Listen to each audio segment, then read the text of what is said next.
A young family moves into an old home and soon discovers they are not alone. Oh!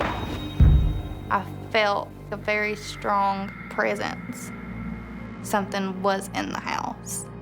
At first, they suspect innocent ghost children. Those kids, they died in that house.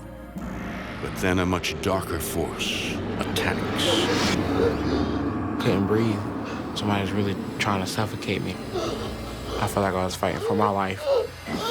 Can the family escape before it's too late?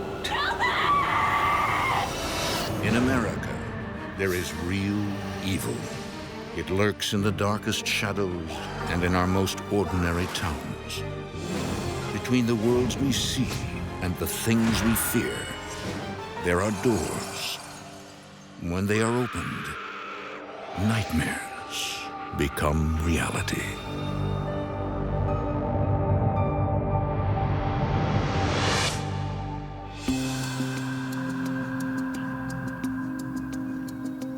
Nestled along the southern tip of the Appalachian Trail, Hampton, Tennessee, is the kind of place hikers tend to pass through.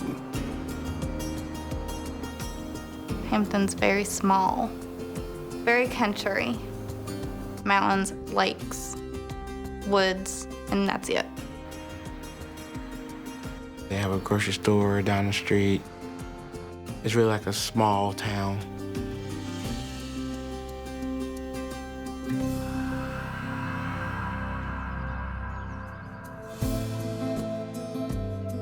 In October 2011, Amelia and Calvin Brady move into an apartment in a spacious old home in Hampton with their daughters, 5-year-old Sarah and 1-year-old Chelsea. It was an older house, built back in like the 1800s. The place was huge. What do you think? It's so big. It was very cheap, so we kind of just jumped on it. It was in a secluded area. It was quiet. The kids had yard space to play in. It was a perfect home for the kids. Calvin works maintenance at a nearby restaurant, while Amelia is a stay-at-home mom. I was really ready to start a family, especially when I met her. I don't know what it was. It was just something drew me to her. He was very caring. He kind of reminded me of my Prince Charming. We formed a family very quick. Come on, Sarah.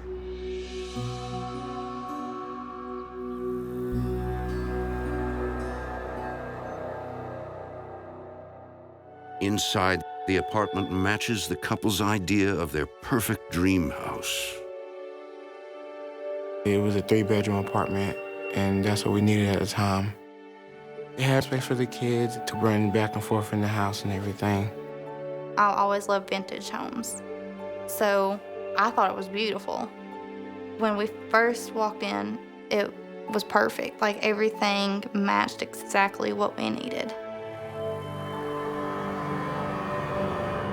The apartment is located on the 2nd floor of the old house and includes a porch. And while it's a nice feature to have, it also poses a risk.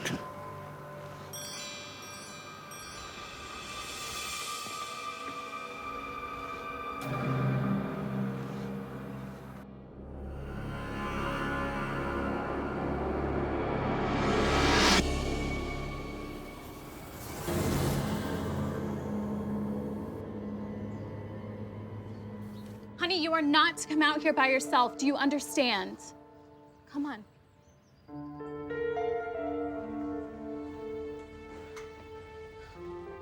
Sarah was just out there by herself. It's a nice apartment, but is it safe for the children? Look, the door has 2 locks. Here and up here. The only way out there is if one of us unlocks it, okay? And I was like, okay, this can work because I can keep that locked. She cannot reach it, not even with a chair. While they've solved the problem at hand, there's no way they could guess what nightmares await their family. Oh! The century-old house harbors many sad secrets of tragic deaths and an unspeakable atrocity. Here you go, Mama. And it's not long before Amelia senses there are spirits around them who have yet to rest in peace. After a few days of being in the house, it started to have a heavy feeling. Like we had moved in on top of somebody that did not want us there. Like we was in somebody else's home. I just kind of blew it off. We wasn't used to the house at all. So we just kind of thought, you know, we're gonna get used to it. It'll go away. It did not go away.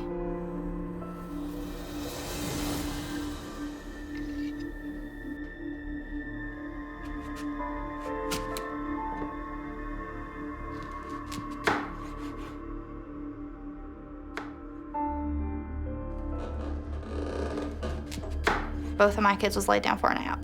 So I thought my husband was home. Calvin?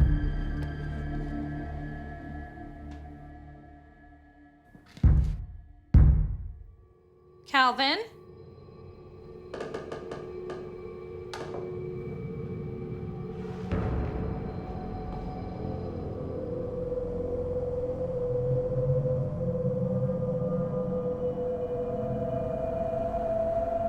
Calvin?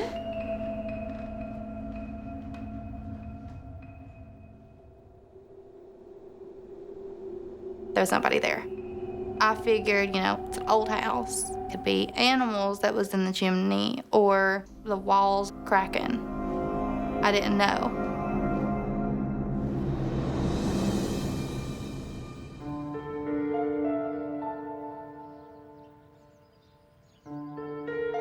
Several more days pass, and Amelia can't shake the feeling that somehow they are not alone.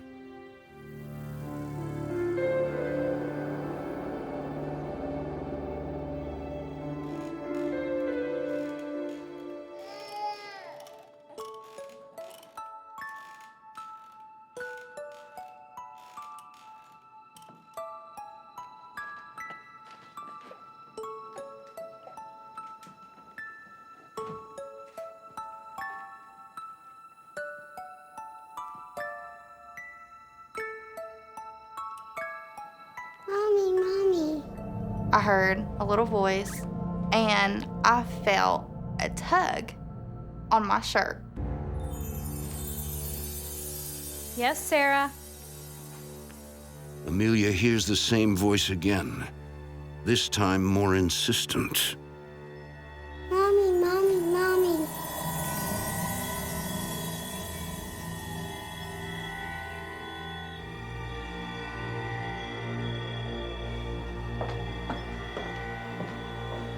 Sarah? Did you call me? No, Mommy.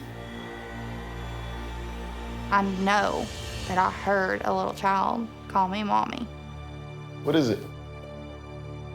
Random creaks and knocks in an old house is one thing, but a child's voice is harder to explain. Nothing. Dinner will be ready in 15 minutes.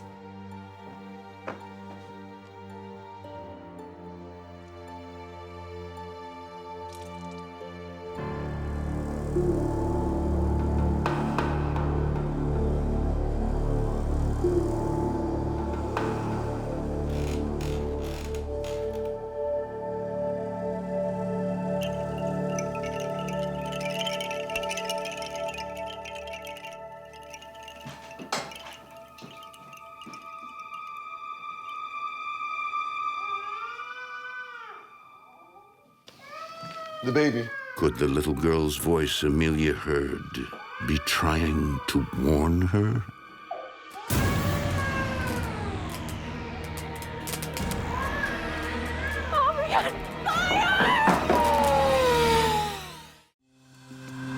In 2011, the Brady family moves into the top-floor apartment of an early 19th century house located in the small town of Hampton, Tennessee. Say thank you, Mama. Thank you. For the young couple, the huge apartment at an affordable rent seems too good to be true. Are you gonna help us clean up? You helping us clean up? It was roomy, had room for each and every one of the kids. The space was terrific. The rooms were just the right size. But just days after moving in, Amelia begins hearing sounds.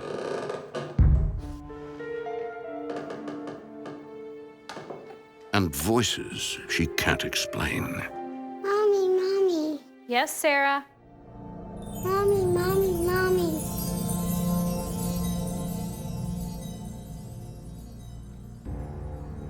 There was just something about that room that did not feel right. I didn't know what at the time. And then, one afternoon, Amelia gets the scare of a lifetime.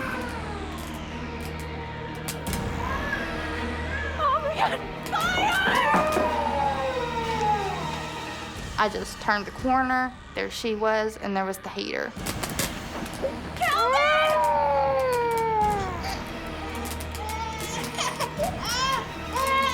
The baseboard heater appears to have been ripped off the wall. I know for a fact Sarah was not strong enough to forcefully pull that heater off the wall. There was no way. None whatsoever. By the time the firefighters arrive, Calvin has managed to put out the sparks. Luckily, the damage is minimal and no one is hurt. I mean, it seemed to be sparking all around, like here and here. It's a good thing you had that fire extinguisher. It could have been bad, real bad. I was concerned about the safety of the kids. That's what I was concerned about. Because if that would have started a fire, we'd have been rushing to get out of there.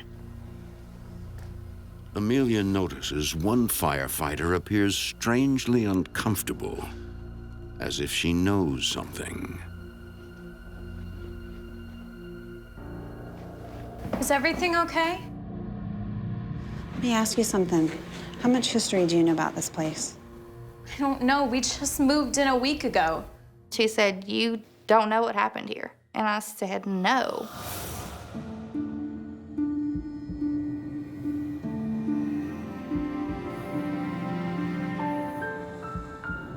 About 10 years earlier, a young mother lived in the apartment with her 3 young children.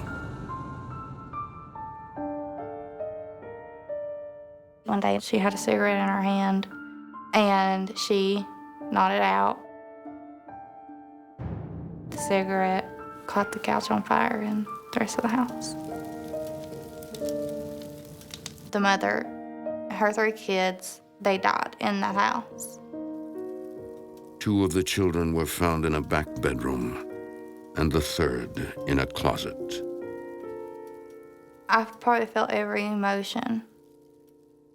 I was sad. I felt bad for the kids to hear what they went through. Yeah, it really is tragic. You get to thinking, like, that could have been, it couldn't happen to us. Several days pass, and the Brady family tries to put the strange events behind them. They repair the girls' bedroom so it's as good as new. But Amelia can't get the story of the fire and the victims out of her head. It was weird to just think something like that happened in a place that, you know, we're trying to make a home. We didn't feel right about the place then, after we found that out. A few days later, Amelia hears Sarah talking to someone in her bedroom. Let me get the baby. I'm not getting the baby. She's like big for me. These are my dolls, see? You can play with them if you like. At first, Amelia is not concerned. She had just moved away from some of her friends. I figured she was, you know, coming up with an invisible friend. But suddenly, Sarah's playmate doesn't appear to be so friendly. Leave me alone. Quit it. Her voice changed, like she was getting upset. Stop. Go away. Sweetie, is everything okay? Tell them to leave me alone. Tell who to leave you alone? The kids. What kids? The kids that come out of the closet. Just days after the Brady family moves into an apartment in Hampton, Tennessee, they discover the tragic history of their new home. There was a house fire there. A mother and 3 kids had passed from the fire in that apartment. Then Sarah, their 5-year-old, starts having conversations with imaginary friends. No, leave me alone. Is everything okay? Tell them to leave me alone. Tell who to leave you alone? The kids. What kids? The kids that come out of the closet. That just sent chills all over, because I believe kids sense things. Amelia suspects Sarah's new friends might be the ghosts of the children whose spirits are not at rest. My first thought was, it was those kids that had died in the fire.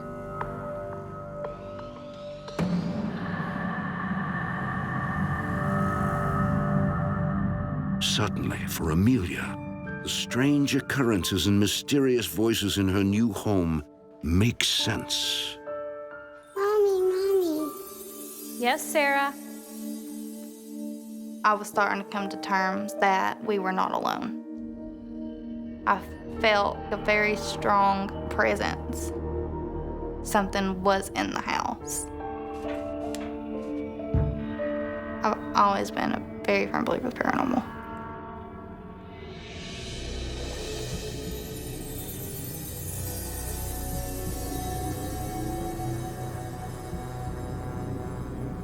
I've always believed that there was something out there that we couldn't see.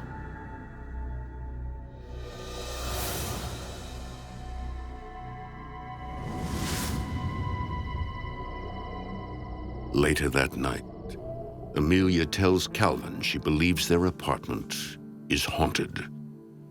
Honey, I know this sounds crazy, but this house has a pretty tragic history. It just makes sense to me that the spirits of this poor family is still here. Look, I understand that you're upset about the children who died here, but there are no ghosts here, or anywhere else for that matter. I was a skeptic on ghosts and the paranormal. I really didn't think it existed. I didn't believe in ghosts at all. He wasn't a believer.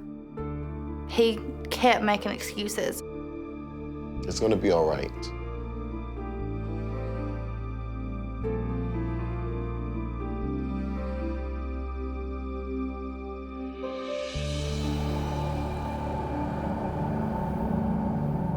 The next day, Calvin's hard stance is put to the test.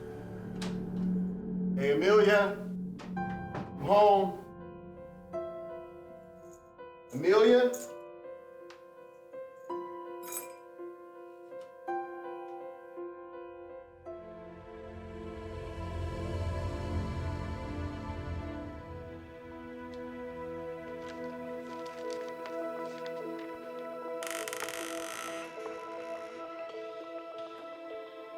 Amelia? Amelia?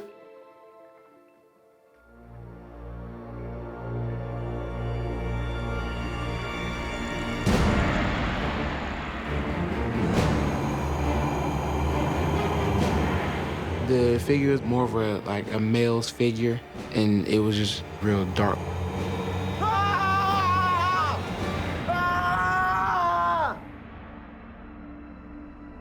And then it was gone.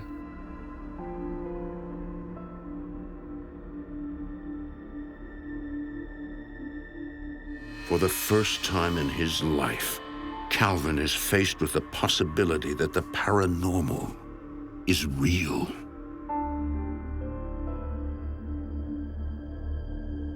When I seen the shadow figure, that's what let me know that the apartment was haunted. I was terrified. I didn't tell Amelia because I didn't want to get her more startled or scared.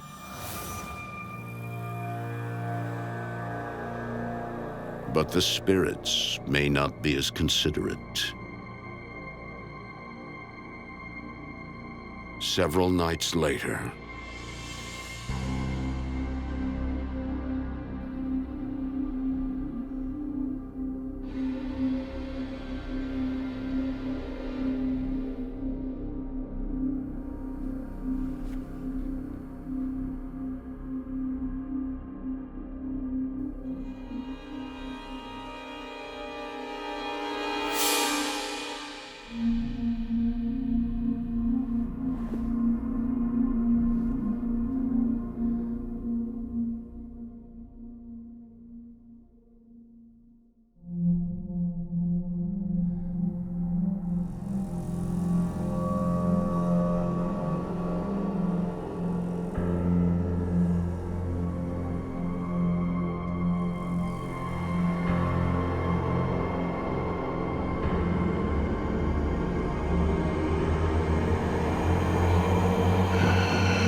for the past several weeks, the Brady family has been experiencing paranormal activity in their home in Hampton, Tennessee. After hearing stories about a tragic fire that took the lives of a mother and her 3 children, Amelia believes her daughter Sarah has made friends with the ghosts of the deceased children. These are my dolls. You can play with them if you like. I started to think that the house was haunted with kids because my oldest started talking and playing with stuff that wasn't there. She's actually talking like somebody is actually in there with her, and there's not.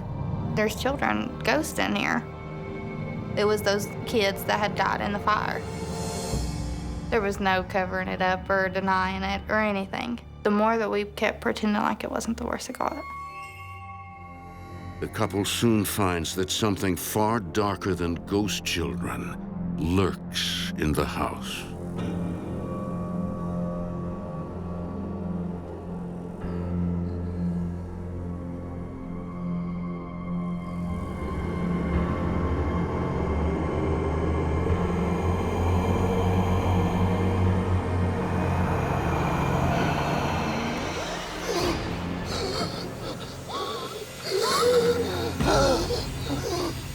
When I came out of the nightmare, I felt like I was fighting for air.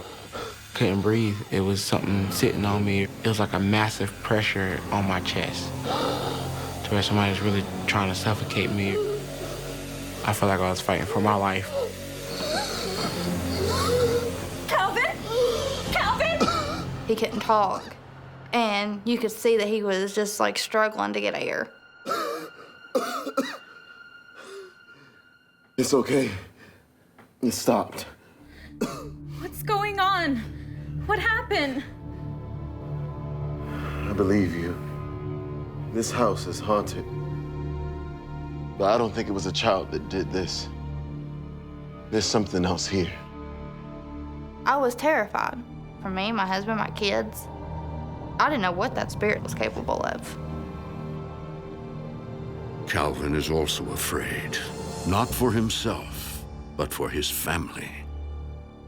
If I'm fighting for my life and something happens to me, that just leaves them abandoned and nobody there to help take care of them.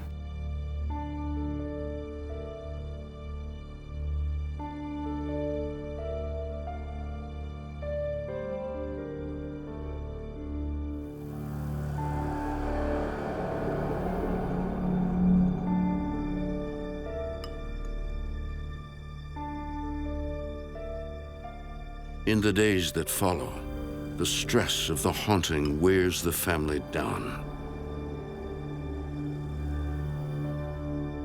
We both felt powerless.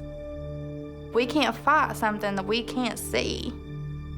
I mean, it sees, hears, watches us, but we cannot see or hear it. We didn't know what to do. Amelia feels trapped with no means of escape. She was wanting to move, and I was telling her that we had the lease for a year. They have few options. We had no family or friends for us to live with at the time. We were tied to that house financially.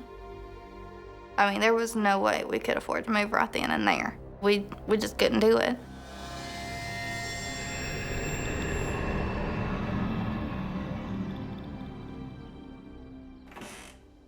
Soon after, Amelia thinks she has some alone time. Most of the girls were asleep, and that was the only time that I was able to take a shower.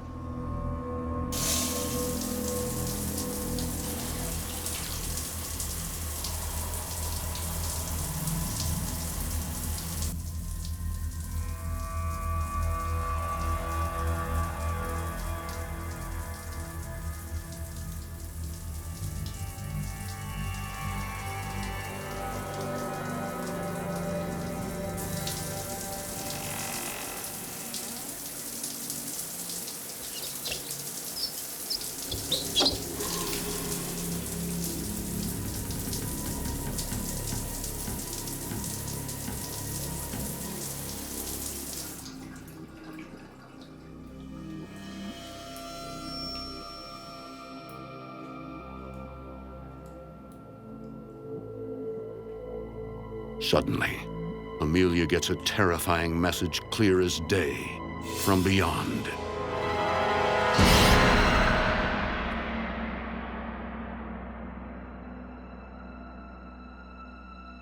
It was written perfectly in the steam. My kids were asleep, nobody was in the house. I knew exactly what it was.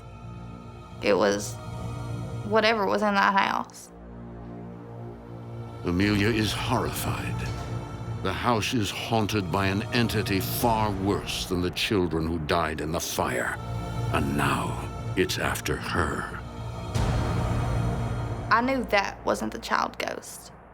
I knew that there were more than the children in that house. There's something bad here. And whatever it is, it wants us either hurt or dead.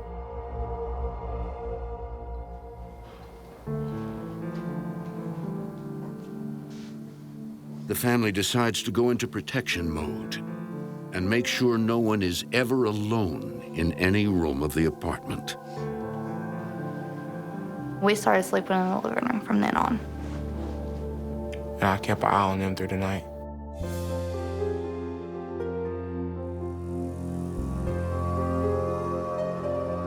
Later that night, all is quiet, or so it seems.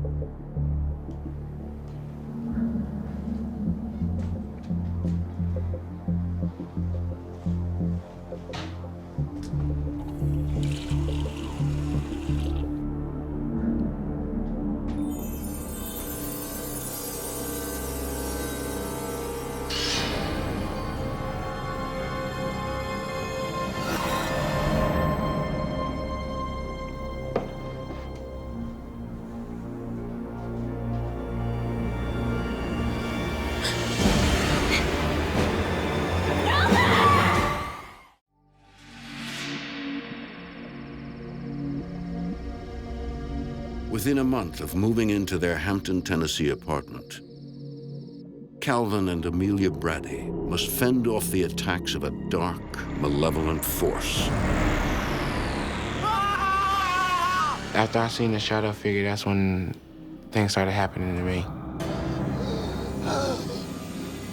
I was fighting for Errol. I was fighting for my life. Its motives are unknown, but its message is clear. I knew as soon as I seen that, we were in complete danger. I just felt the evil. Then one night, Amelia sees it too.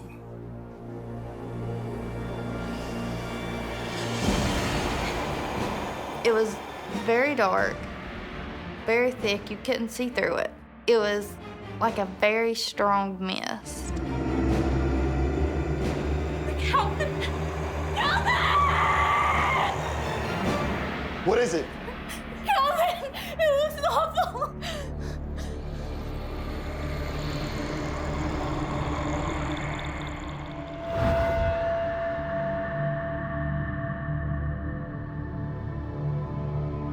Amelia and Calvin have now both seen the face of evil. With nowhere else to turn, Amelia contacts Paranormal Technology Investigations in nearby Jonesboro, Tennessee. When she started telling me the claims of her activity, they were pretty believable. Yeah, in my mind, I was pretty positive that they had a haunting, but I wasn't for sure what level of haunting they had yet. It just finally felt good to talk to somebody, or somebody to say, okay, we're gonna come help. I mean, just those few words just relieved me.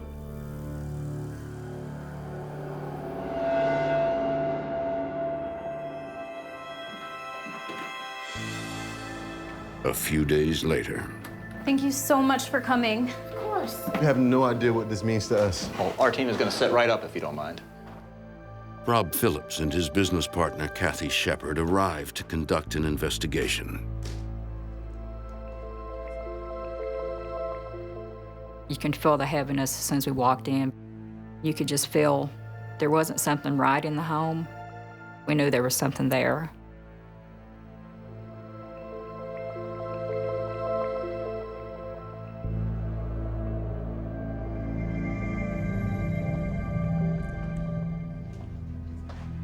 We did some investigating into this house, and we found something very interesting.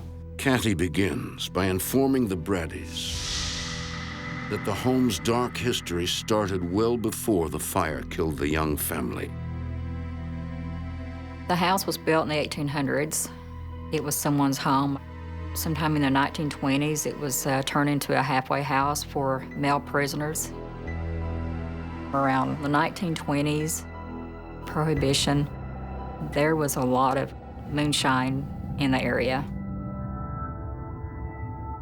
With the evidence we have now, we believe that when it was a halfway house, there might have been a lot of criminal activities going on there.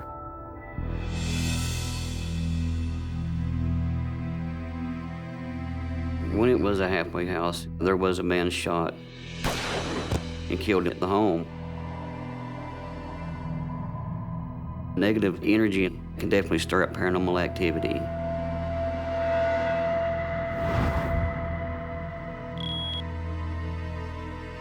The investigators begin by trying to make contact with the spirits.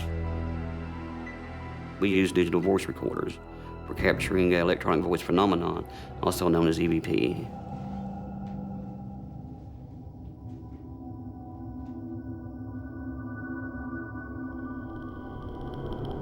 If there's anyone here that wants to communicate, can you please give us a sign? Did you die in this house? Was there a fire? Can you tell me your name?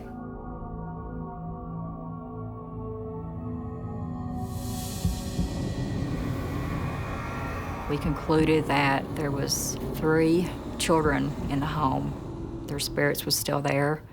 We got different voices in a recorder, a lady's voice, which we believe was the mother. We felt a tragedy like this would bring on a lot of paranormal activity.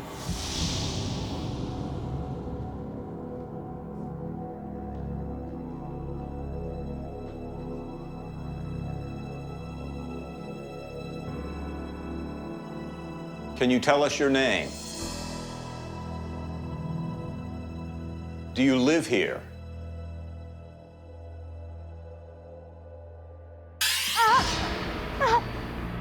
Suddenly, Amelia comes under attack.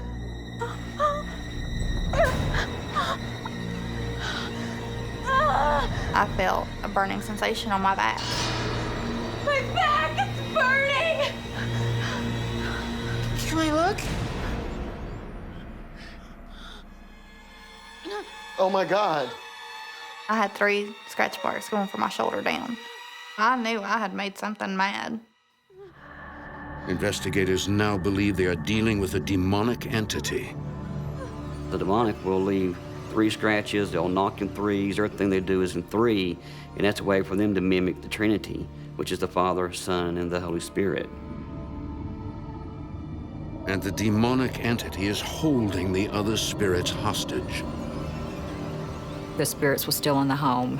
They were trapped. They couldn't get out. The investigative team performs a cleansing and a crossover ritual to rid the house of the evil entity and help usher the lost souls to the hereafter.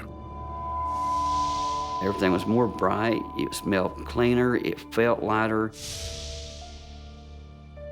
For a while, it appears that the Brady family can resume a normal life in their home. Go, Chelsea.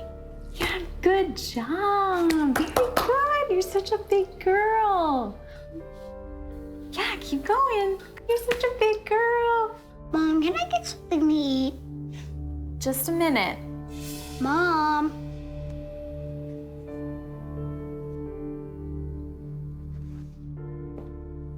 I just had a feeling, and when I looked at the door, I seen her out there on the balcony. Chelsea! I panicked. I immediately panicked. Chelsea? Chelsea!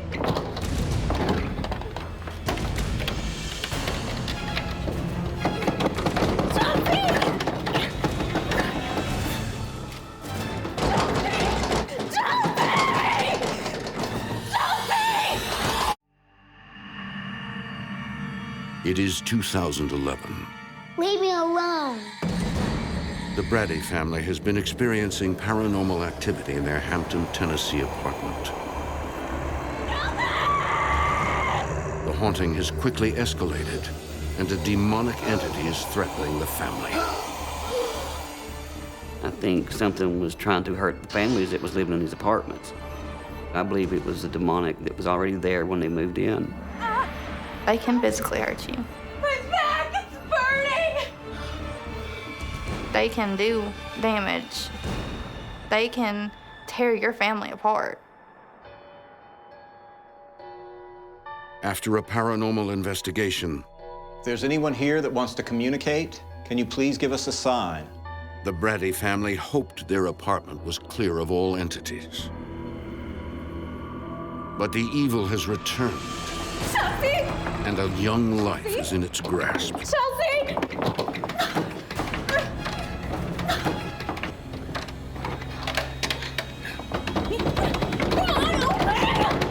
There was no way. She unlocked the door, opened it, and locked it back. I knew that whatever was in that house did it.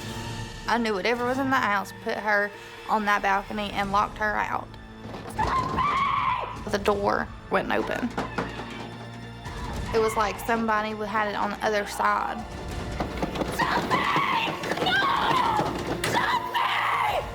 And then it finally just let loose. Oh my God, Chelsea. Oh my God, are you okay? The bars on that balcony, she could have fit through. And if she would have fit through them, she would have fell to her death. Come on, we're leaving now. Okay, that's it. I was done.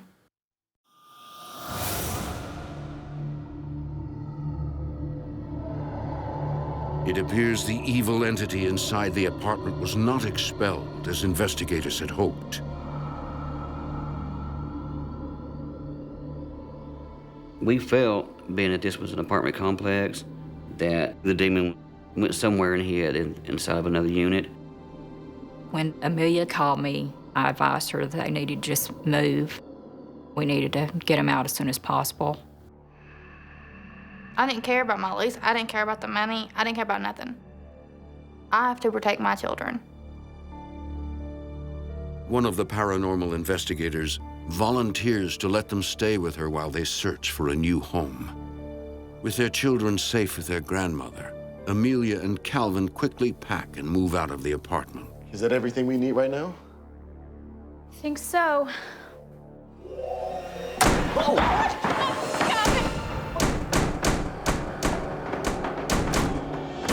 Doors shutting, slamming, windows opening and closing. It freaked me out real bad. Whoa! Whoa! The house is trying to trap us. Come on, get out! Go now, run! Run! Go! Run!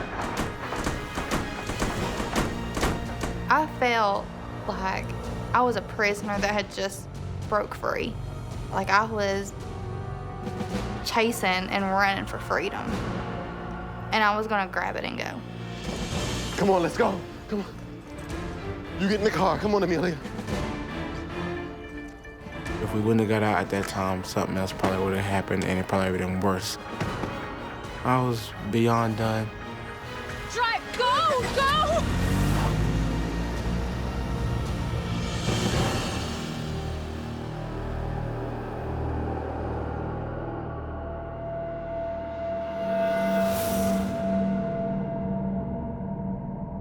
The Braddys later discover that their landlord knew their apartment had a tragic past. He laughed and said that by law, he don't have to tell me anything unless we are actually buying the home. A little over a month later, the Braddys move into a new home in another town. To this day, they have never returned to the Hampton apartment. We don't go near that house. We don't go near the property. We don't go nowhere near that area.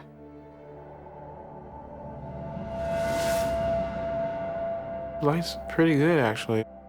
We're not stressful. We're not worrying about anything.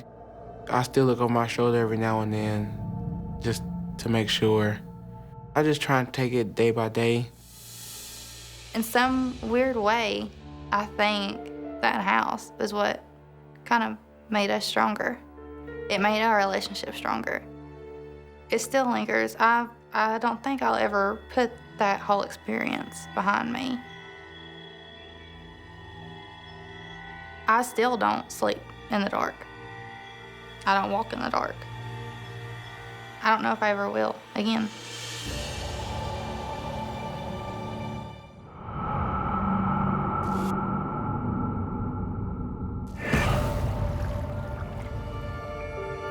A $1 million mansion on the coast of Florida is rumored to house a terrifying ghost. It felt like looking into the face of sheer evil.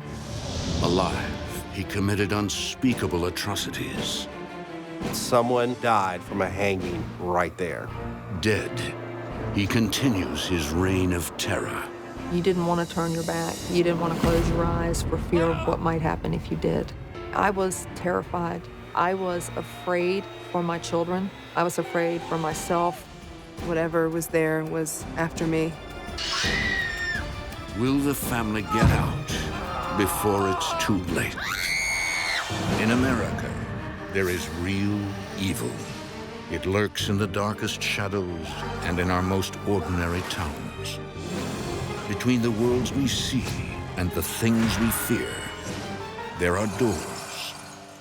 When they are opened, nightmares become reality.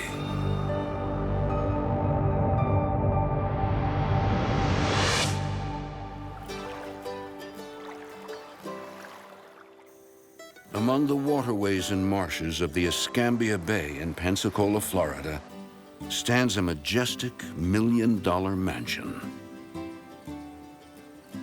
In the summer of 2009, Jennifer Welburn and her 2 teenage daughters, Lauren and Candace, bask in the beauty of their new home. Before we moved to Florida, it was just the girls and I. I was a single mom, trying to raise them, put them both through school, take care of all of their daily needs all by myself. I was like, wow, this is really my house. I was like, I'm dreaming, somebody smack me and wake me up. Hey, Jen, You about ready to go? I was, until I came out here. Pretty spectacular, doesn't it? A few months earlier, Jennifer and her high school sweetheart, Jamie, reconnected and got engaged. Together, they moved into their dream house. I found this beautiful home close to the water. It was the perfect family house because there was plenty of room for the kids. So, Lauren, how many times did that guy call you today? When I first met Jamie, I absolutely loved him. Twice. No, it was 3 times. Like mother, like daughter. Heartbreaker. He was really sweet, and you could tell he made Mom happy. This is a guy that I can look up to as a dad. I figured that we would live there happily ever after, but that's not how it turned out. It turns out the beauty of the house and the surrounding land mask a violent history.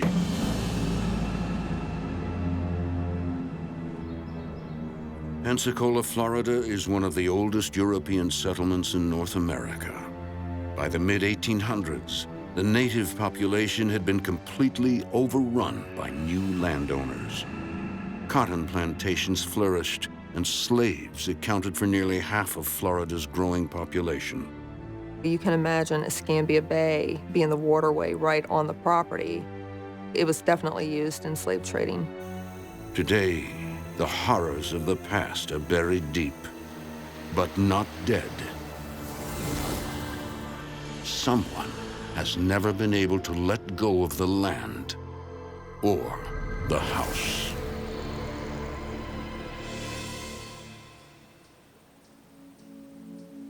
Two weeks after moving into the house was when I actually noticed the first signs of something strange going on.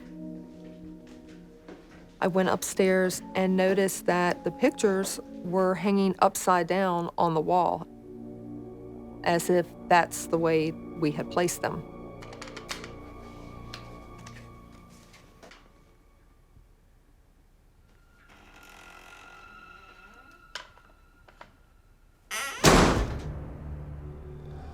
Initially, I thought that the girls might be playing a prank on me. Lauren? So I walked into my daughter's room. Lauren?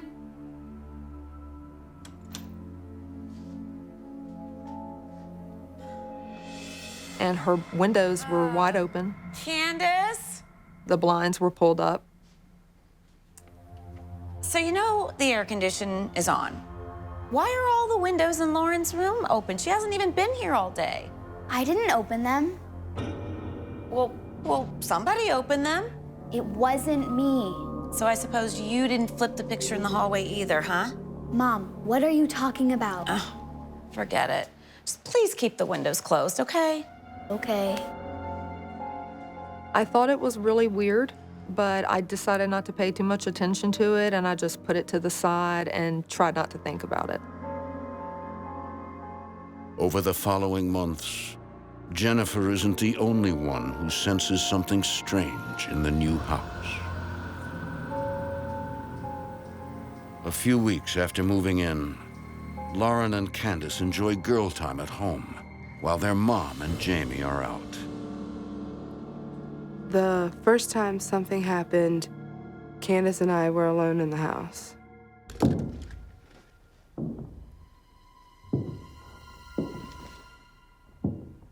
What was that? I don't know. You stay here. I'll go check it out. And we kept hearing this noise upstairs, sounded like somebody was walking around.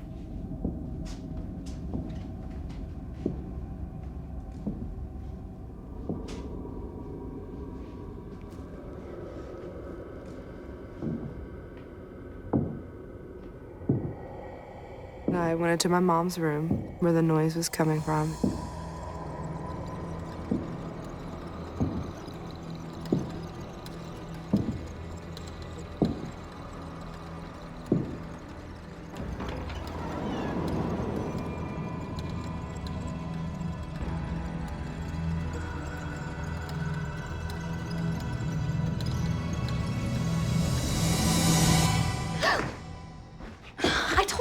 downstairs. What was it? I don't know. There was nobody up there, so we just kind of swept it under the rug and just assumed that it was the house. Probably nothing. Come on.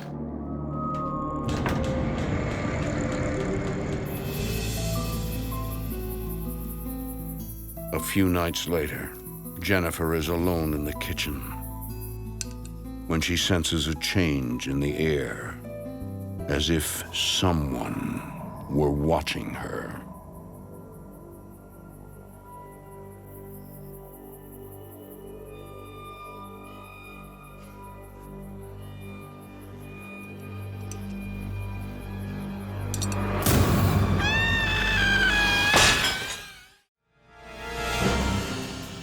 For the past month, Jennifer Welburn and her daughters have had the distinct feeling that they are not alone in their charming Escambia Bay, Florida mansion.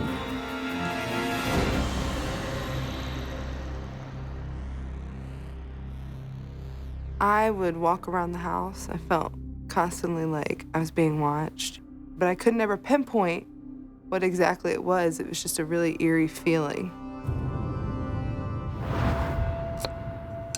My grandfather, from before I was even born, had shared ghost stories that just got passed down. But I never really believed in any of it myself. You have to see it to believe it.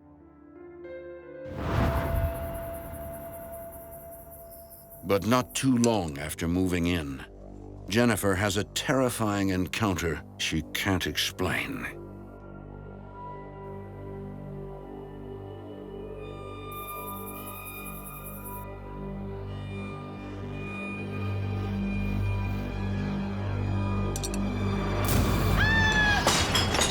It felt like looking into the face of just sheer evil. I heard a blood-curdling scream, so I immediately ran down thinking that something very bad had happened. What's wrong? There's someone in the window. There's someone out there watching me.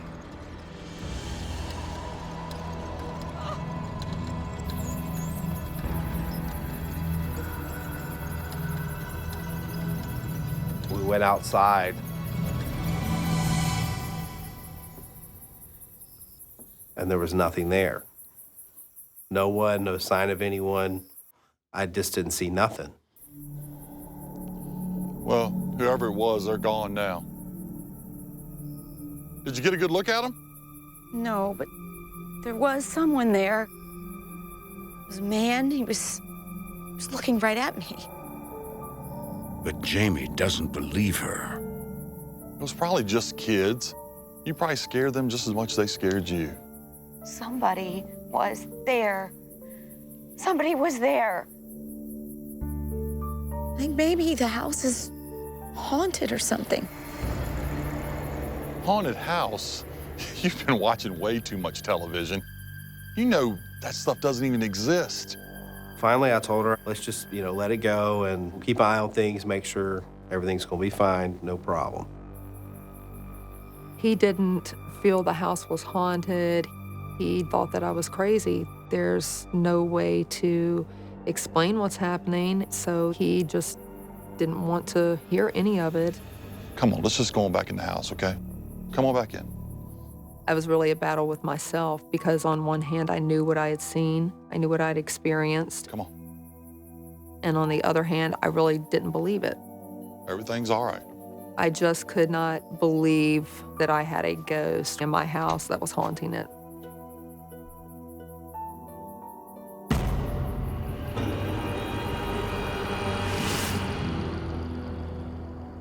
At first, Jennifer keeps the unexpected intruder a secret from her daughters. I was worried because I had physically experienced something and seen something that no one else had. But she finally decides to bring it out in the open. I've sat down with the two girls and explained to them a little bit about what I thought and what I felt, and sure enough, they were experiencing the same types of events and emotions that I was. I finally felt like, okay, I'm not going crazy. Finally, someone else can see this too. Knowing that Mom was going through the same thing definitely made me scared. When you're the only one feeling it, you're kind of like, well, maybe it's nothing, just kind of brushing under the rug. But to know that somebody else is experiencing the same things makes it more real and definitely a whole lot more scary. For the next few weeks, talking about the haunting only heightens the fear in the house. As a parent, it was terrifying that my girls were having to witness a lot of the same things that I had. It was a difficult situation because I didn't know what to do. I didn't know how I could help them. I couldn't even answer all of these questions for myself.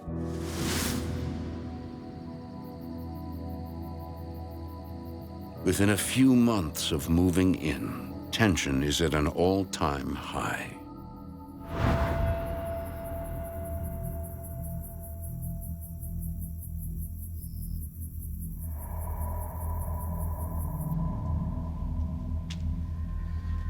Lauren finds herself walking around on eggshells, in constant fear of the unknown and the unseen.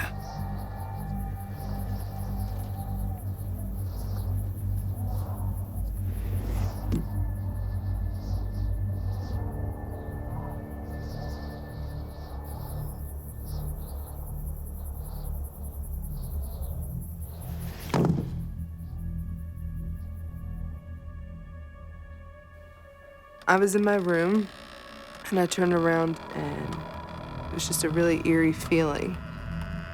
Something was in my closet.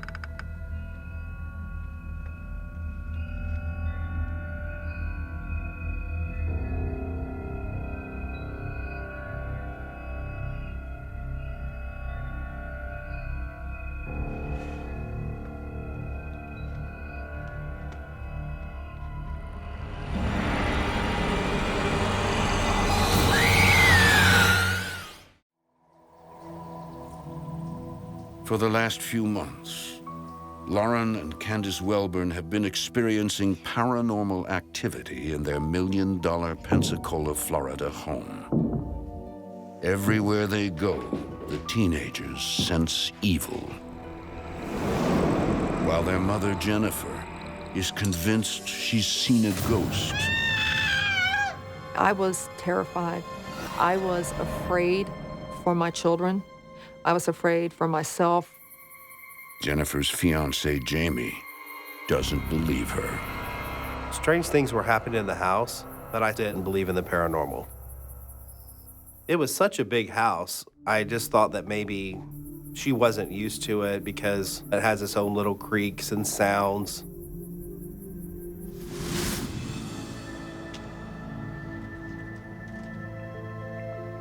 Then one night, Lauren's instincts go on high alert when she feels a presence in her bedroom.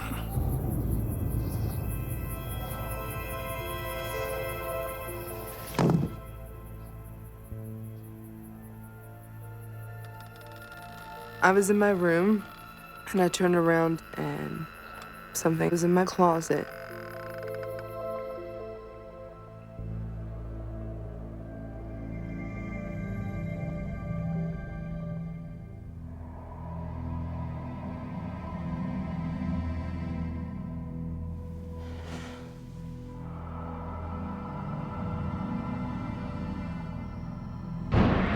I was petrified.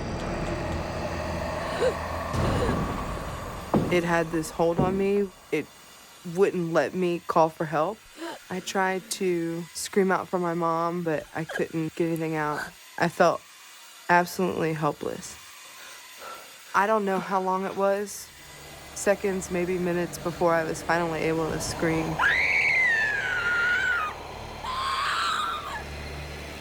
I heard Lauren scream. Lauren, what happened? And could tell by the way she yelled for me that something had hurt her. Honey, what's wrong? What's the matter? She picked her arm up to hang on to me, to cling on to me. She had two, it looked like claw marks. They looked fresh. It was pretty new, whatever had happened. Lauren remembers the man lunging at her but not being scratched. What did you do to your arm? I don't remember ever being scratched or feeling pain. Seeing that there was completely horrifying for me. It really scared me.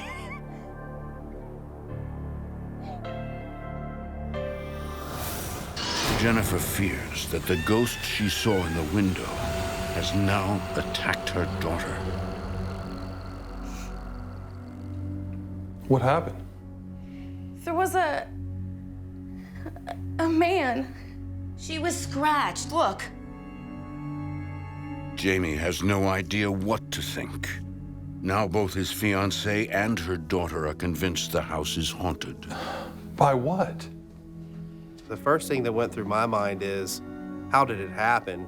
Has she decided to hurt herself for attention, hurt herself and not want to tell us? I mean, I'm really concerned of what the surrounding circumstances are of how it actually happened. She doesn't know. There was a man. It attacked me. I'm not going back in there. I can't go back in there. You don't have to, honey. You don't have to. She was shaking, trembling. She didn't understand what had just happened to her. She didn't even really understand what she had just seen.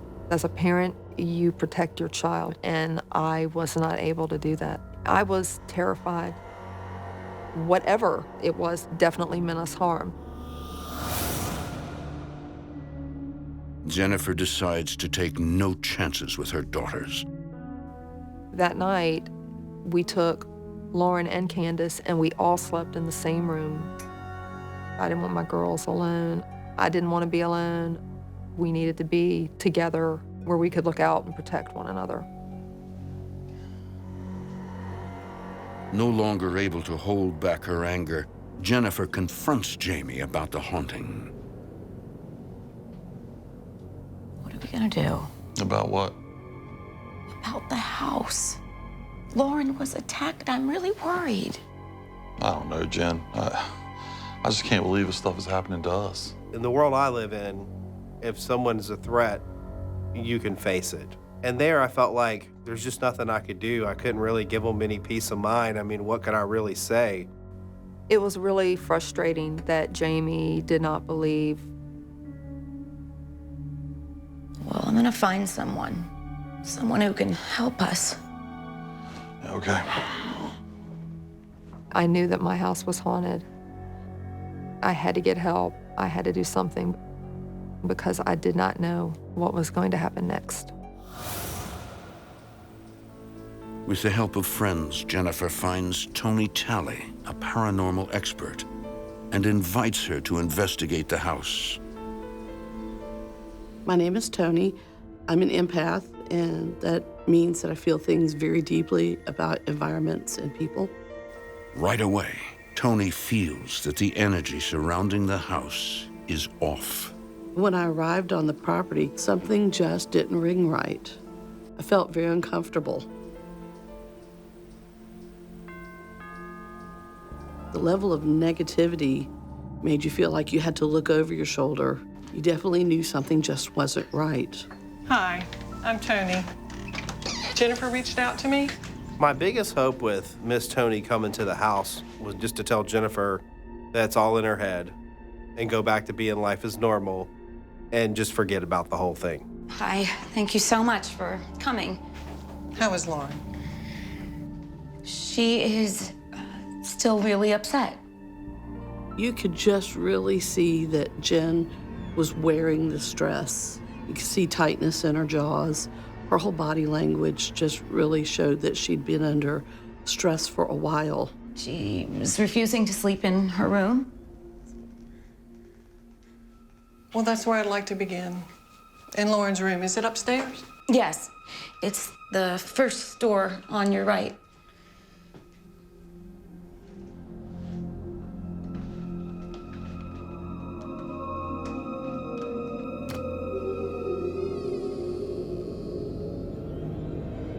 Tony can immediately sense an evil force at work when, suddenly... That dark energy, he had written his name in the mirror. H-A-L, Hal.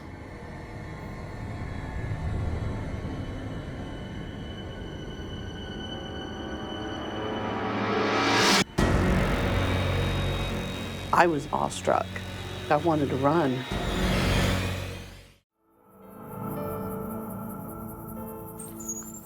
For the past few months, Jennifer and her 2 teenage daughters have been spooked by what they believe is a ghost in their Pensacola, Florida home. Then, Jennifer's oldest daughter, Lauren, is attacked.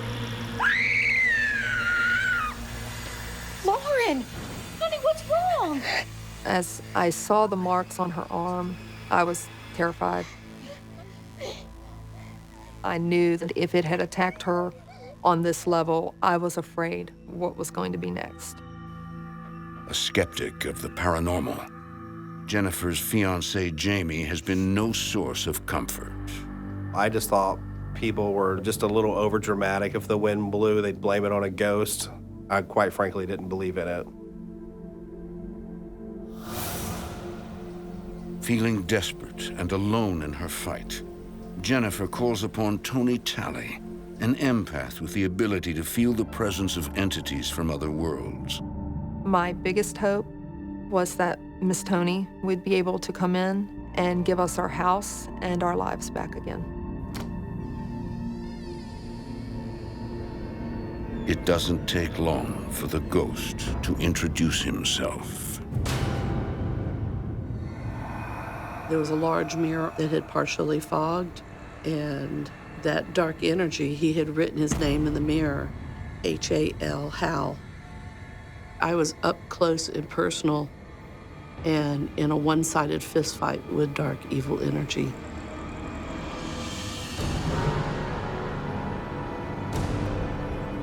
You are not welcome here. You must leave this house. You hear about things like this, but till you see it with your own eyes, you just always kind of have a little bit of doubt when you hear other people talk about it. Well, now here I am in the situation that I can't doubt the people that have invited me. On the inside, it made me feel nervous. Even though I was very afraid, the family needed me to be stable and confident to get this energy out of their home. The only spirit welcome in this house is the Spirit of God.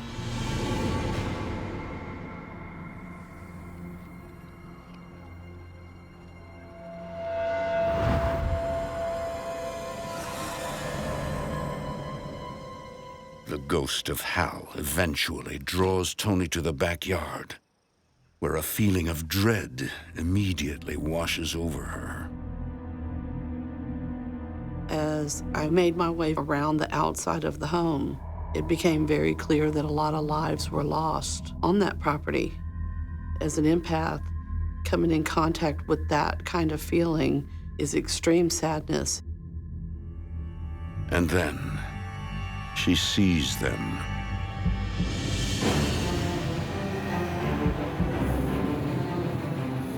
I had a flash vision of multiple people hanging from the trees. The men appear to be slaves.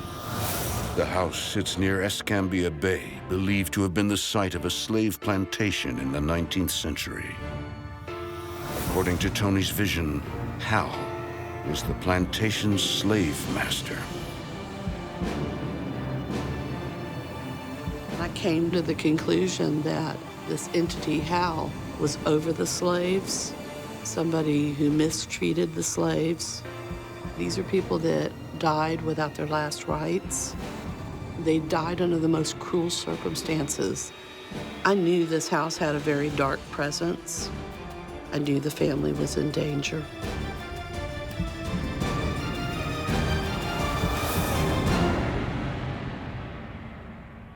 Tony gathers the family together and confirms their worst nightmare. Their house is haunted by an evil ghost. I know who attacked Lauren. His name is Hal. And he used to live on this land. Hal was a plantation master. It was ingrained in his personality to be cruel and inhumane. and he brought that with him into his afterlife.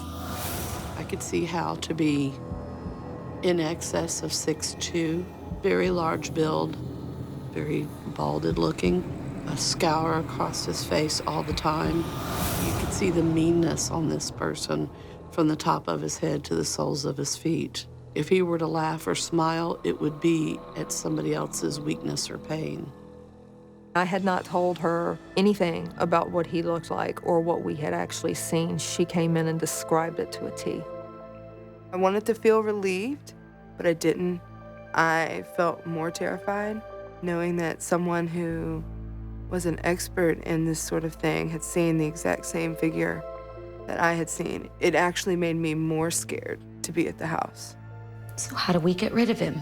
I believe we need to do a house cleansing. And I'm going to start in Lauren's room.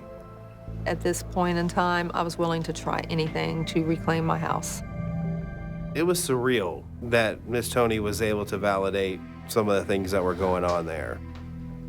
One half of me, I wanted to believe her, and the other half of me still didn't.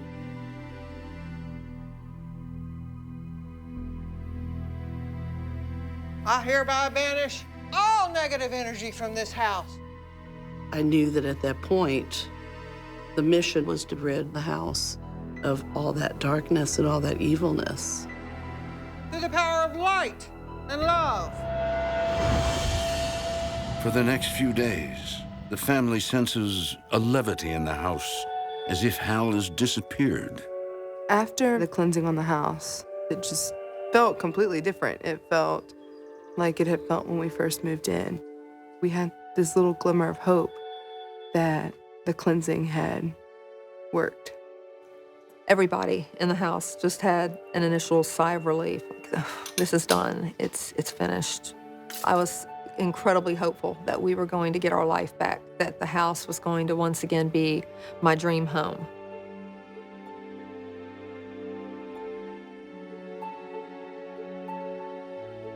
But the peaceful state of the house is about to come to an abrupt end. Hal is back.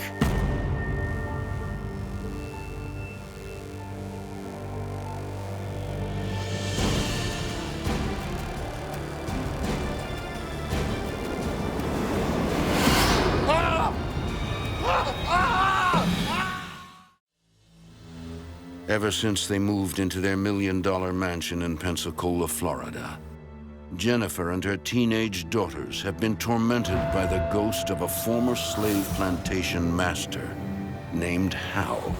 All of us were scared. There was a lot of tension in the house because we didn't know what to expect anymore.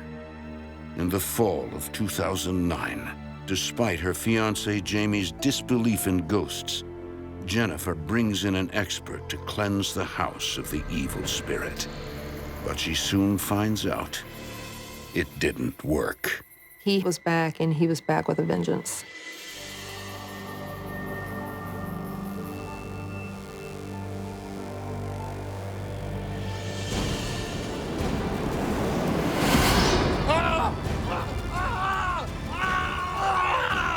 I felt just a kind of a grip on my ankle.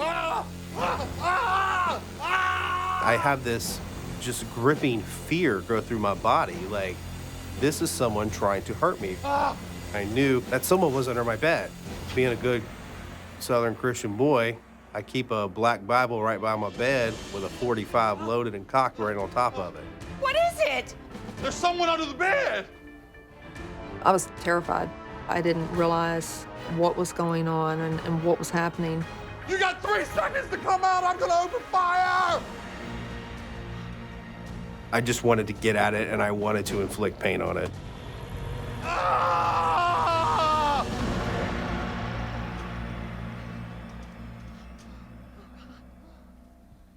There was nothing there.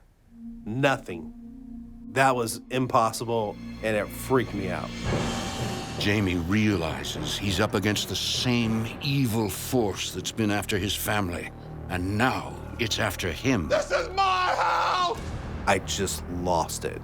This is my house! I went on a tirade. This is my house! A normal person would probably think I was insane.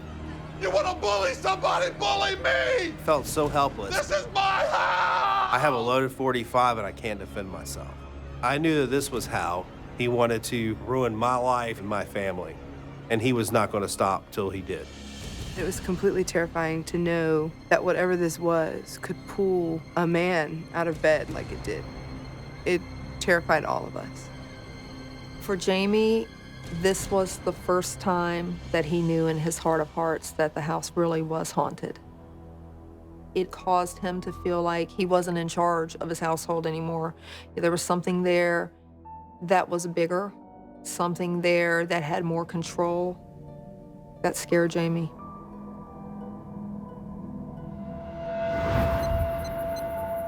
With nowhere else to turn, Jennifer pleads with empath Tony Talley to come to their aid once again.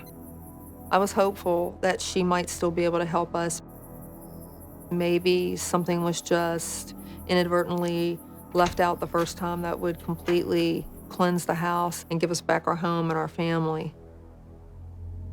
That night, Tony returns to do a second cleansing. 18-year-old Lauren and 17-year-old Candace are not present. I need you to remain in prayer with me and focus your energy. I hereby banish all negative energy from this home. When I was invited to come back to the home the second time, The Lord is my shepherd. after walking through and blessing and praying again, I knew it would take divine intervention to be able to get that dark energy out of there. He leads me in the path of righteousness for his name's sake. It made me very afraid for the family, afraid for the teenage daughters, afraid for anybody else really that would come into that home.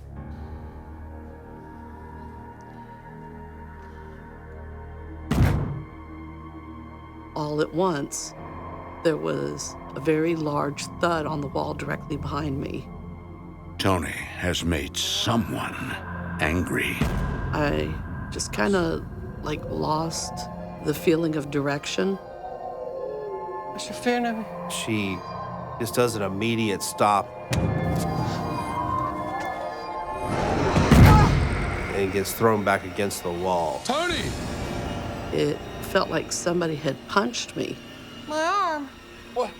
As she takes her hand away, it's pretty obvious that something, Oh my God, what is the that? only way to describe it, looked like something bitter. It was gruesome. I mean, it was bad. It made me feel like I was up against the most evil thing I've ever faced in my life. Tony reluctantly claims defeat. It appears Hal has won. I can't help you anymore. Everything until now has just been a warning. Miss Tony said that she didn't feel that she alone would be enough to rid the house and the land from Hal. I knew Hal was not going to leave. This energy that Hal is, this is beyond where my expertise lies. Hal's energy was just not going to go easily. It really required divine intervention. I'll find someone to help you. But I can't tell you what to do. Only your hearts can do that. She said that there was not going to be a happy ending, that this is only going to get worse. She really felt that we were in danger. It was devastating because you spend most of your life thinking and dreaming about an opportunity to live in a house like that, 5,000 square foot, and it turns out to be a living nightmare.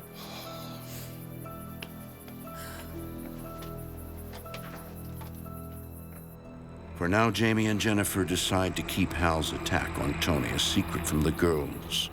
But they do tell them they are thinking about moving. I was ready to be out of that house and try to get the normalcy back in our lives. But after everything that had happened, I was ready to go. But it won't be soon enough. I went into my mom's closet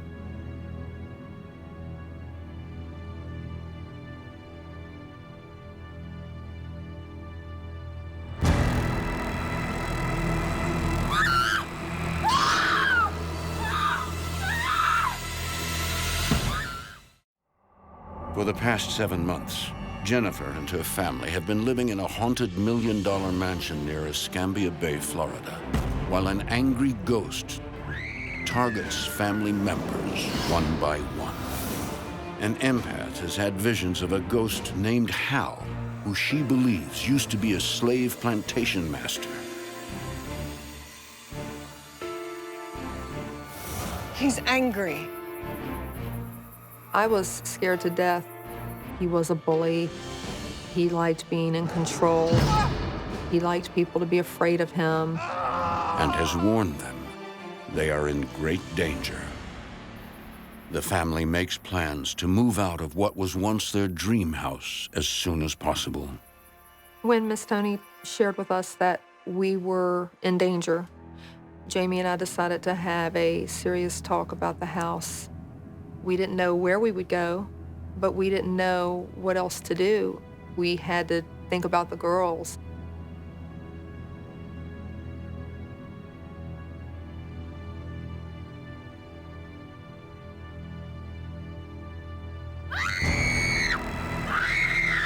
I saw this shadow figure, and I knew that it was Hal. I felt this burning feeling on the back of my neck. I just remember it hurting so bad. What? My God! She had a scratch going from the base of her hairline halfway down her back. For Jennifer, this is the last straw. We're leaving right now.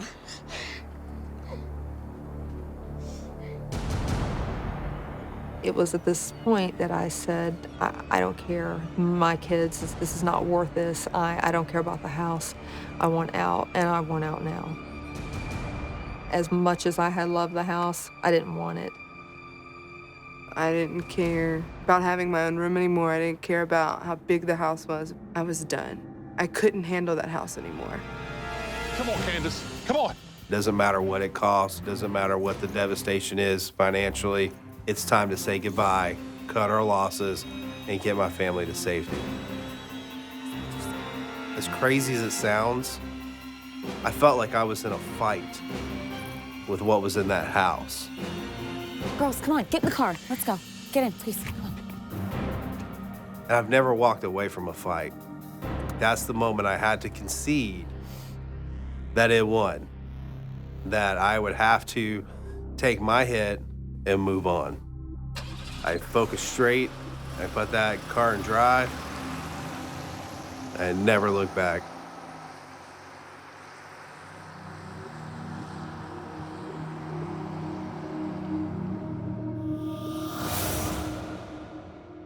After this happened, we were struggling financially for a little while because all of our money was tied up in the house. We sold the house back to the bank, and the house that we paid $1 million for was sold for $119,000. I'm very blessed that we were able to get out unhurt and relocate and have our family together and safe. It was a very, very difficult time. Before I moved into the house, I did not believe in ghosts at all. I don't know that it's something that I'll ever fully put behind me. I think that it's something that I'll always deal with. I completely believe in the paranormal now, whereas before, I would laugh at anybody that said it. Until you live it, don't judge it, because it is real. I was very sick for the next few years after coming in contact with that house. I had to have an emergency surgery. They removed a mystery 4-pound tumor that had doubled my intestine in half. It was life-threatening. I stopped doing house blessings altogether. I believe that opens a gateway that invites dark, evil energy. I don't think I'll ever be the same again. I don't really think there's any way you could. You can't experience things happening like this to your family, things happening like this in your own home, and forget about it. It changes who you are. I don't know if whatever this was has manifested itself at all to the people that are living there now, but I have no doubt it's still there.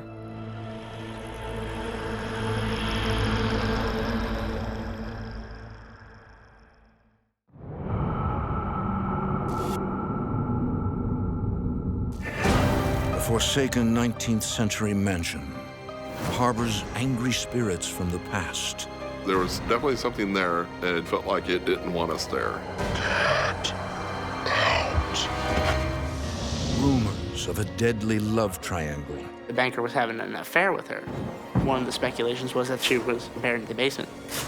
And a dark entity with the most evil of intentions. Whatever it was wasn't human. It frightened me so bad. I can't even describe the terror. Some houses are better left undisturbed. In America, there is real evil. It lurks in the darkest shadows and in our most ordinary towns. Between the worlds we see and the things we fear, there are doors. When they are opened, nightmares become reality.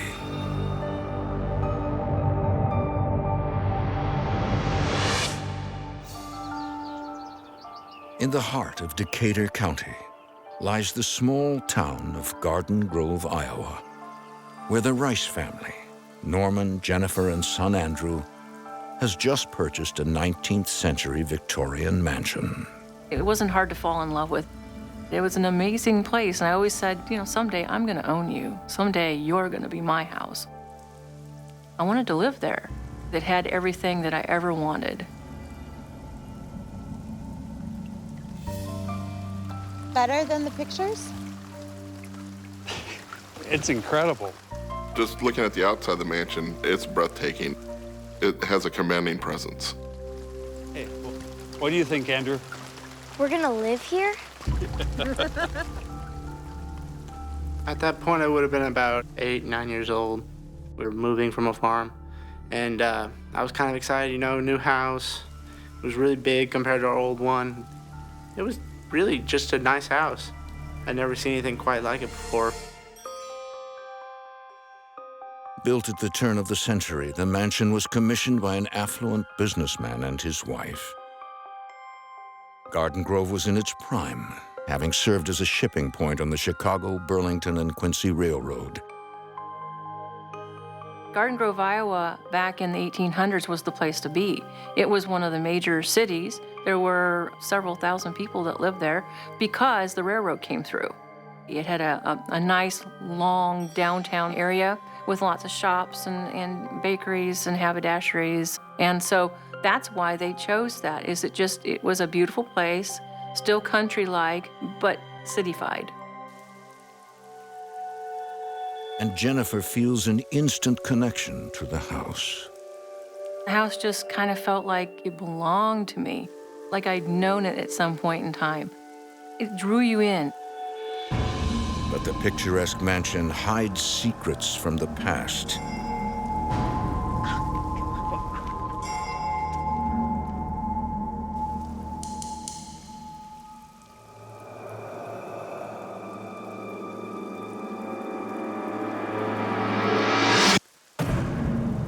Come on!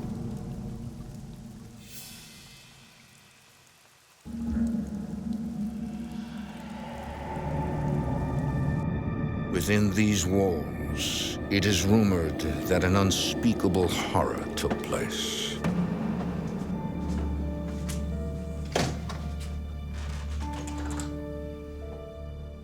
Isn't it grand?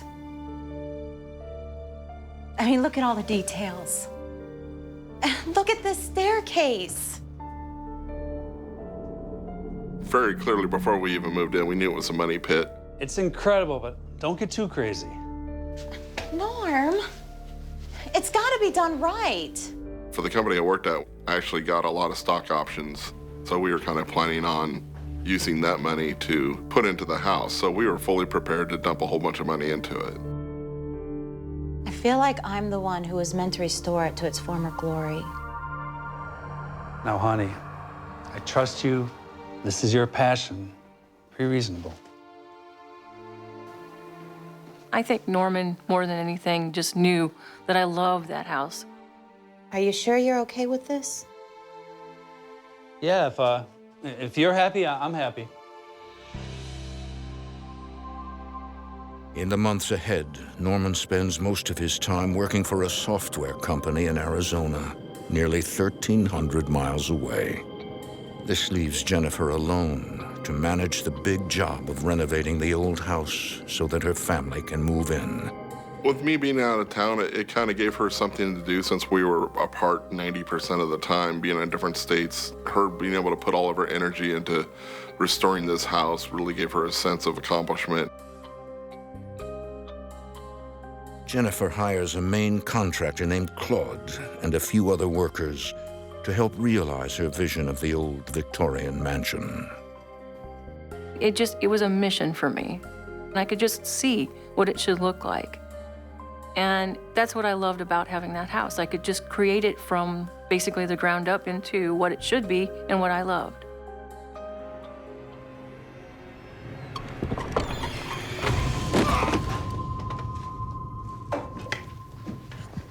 Claude was putting in a chandelier, and the ladder was shaking so hard, he wasn't sure if it was him shaking it or if there was something shaking it. You could tell he was just freaked. Wait, what happened? I don't know. I was pushed. What do you mean? Who pushed you? He never really told me what it was that happened. He just was very exaggerated in his speech and his nervousness. What are you talking about? I don't understand. I have to go. He actually told me, I don't want to be in this house anymore. Jennifer is stunned. It's as if Claude has just seen a ghost.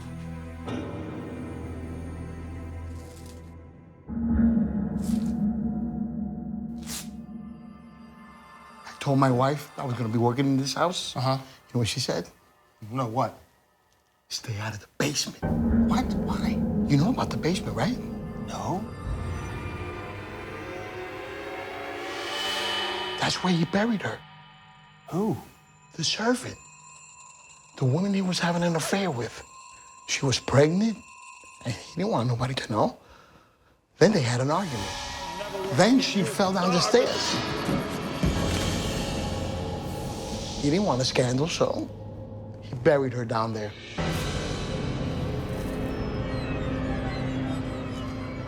I think a lot of the creepiness and the fact it sat abandoned for so long, it sparked a lot of rumors. And the rumor was that the original owner buried her in the basement. 8-year-old Andrew's curiosity gets the better of him. First, he saw a man in the window, and now the scandalous rumor leads him to the basement. I couldn't even fathom everybody knowing so much about a house that I had just moved into. But it was kind of cool at the same time.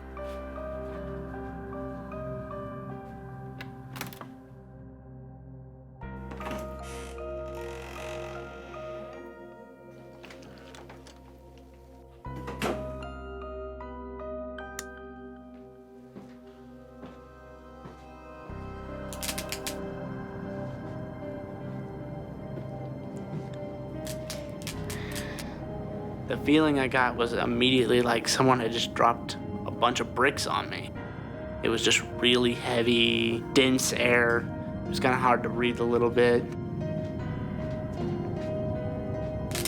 I can remember it being damp. It literally smelled like wet dirt.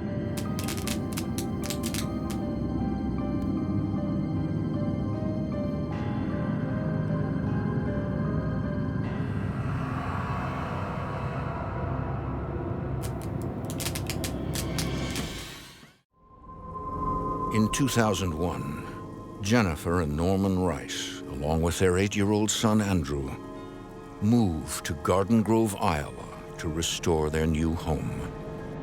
The historic mansion is haunted by rumors dating back to the early 1900s of a suspicious death and a secret burial in the basement.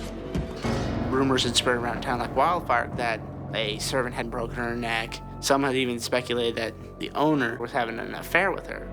Since he was prominent, he couldn't have that kind of thing on his record. So one of the speculations was that she was buried in the basement.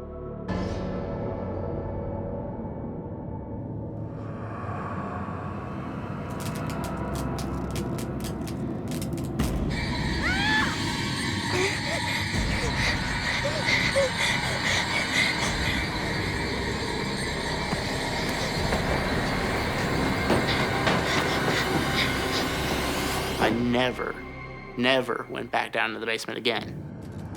I had thought maybe it was a skeleton grabbing me from underneath the ground. Maybe because I'd seen one too many horror movies as a kid.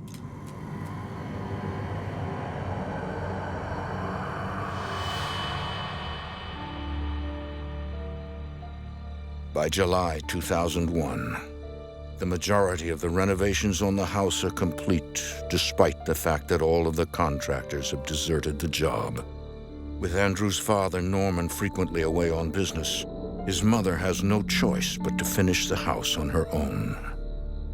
I remember her having so many stressful nights because we would bring in contractors to try to fix this place up, and they would just leave. Jennifer suspects that it has something to do with the rumors surrounding the house, but she doesn't believe the old wives' tale. It was somewhat unnerving, but it was an amazing house and it had amazing potential. And that's all I could think about for a while. It didn't matter what people said. There's always going to be rumors, especially in small towns. But as time wore on and some of the things that happened, I began to wonder. I started hearing noises I really couldn't explain. Andrew?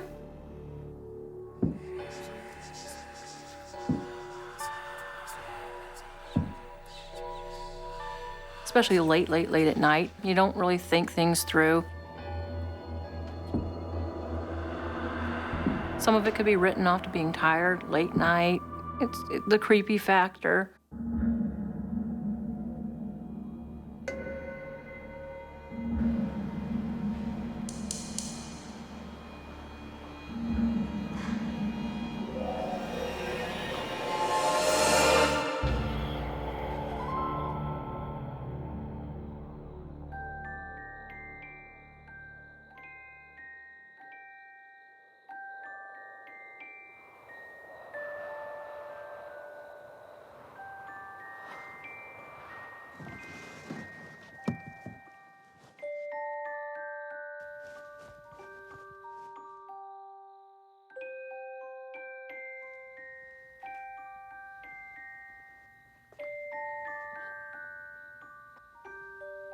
Sleep tight.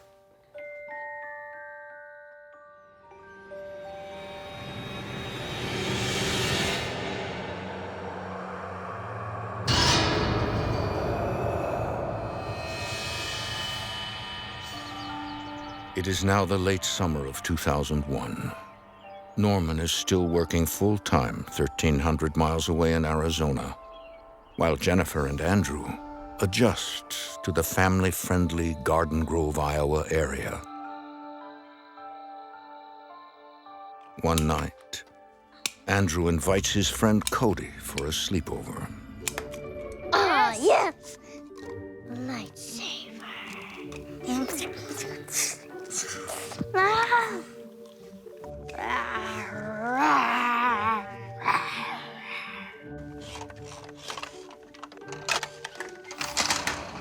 Seriously, Andrew? Why'd you push my truck out? Sorry.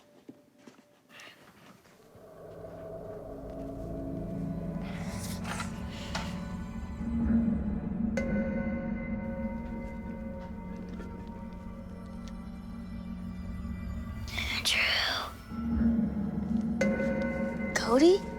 I remember Cody, when I looked up at him, he just points at the top of the stairs.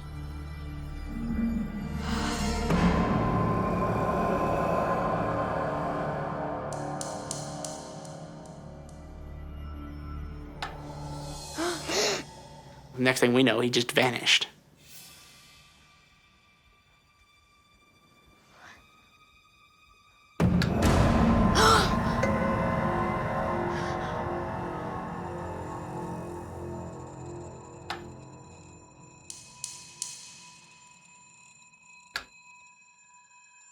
Where is he?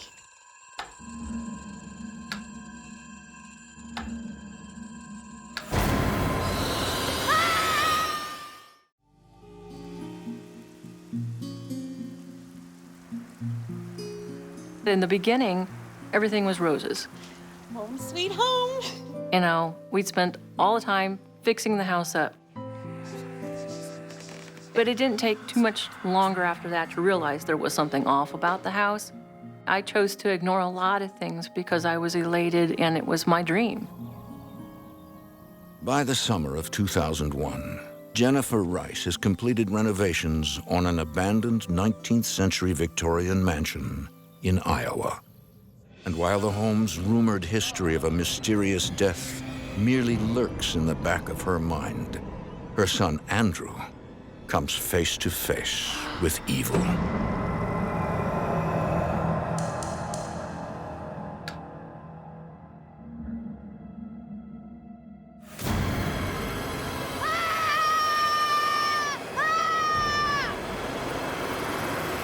After that had happened, Cody had never spent the night again. And as a matter of fact, he really never even talked to me ever again. Despite his terrifying encounter with the ghostly entity, Andrew decides not to tell his mother what he saw. I didn't want to worry her because I didn't know how she really would react to it at the time. So I just avoided the subject altogether.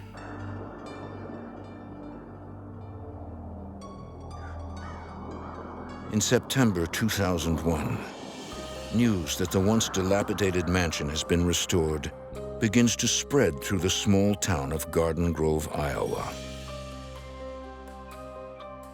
We had people that would knock on the door. I'm sorry to bother you, but I've always loved this house. Or I knew so-and-so who lived here, and I always wanted to see this house. And we finally decided we would do an open house. I just want to thank you for opening your house to all of us. Oh, well, thank you for coming.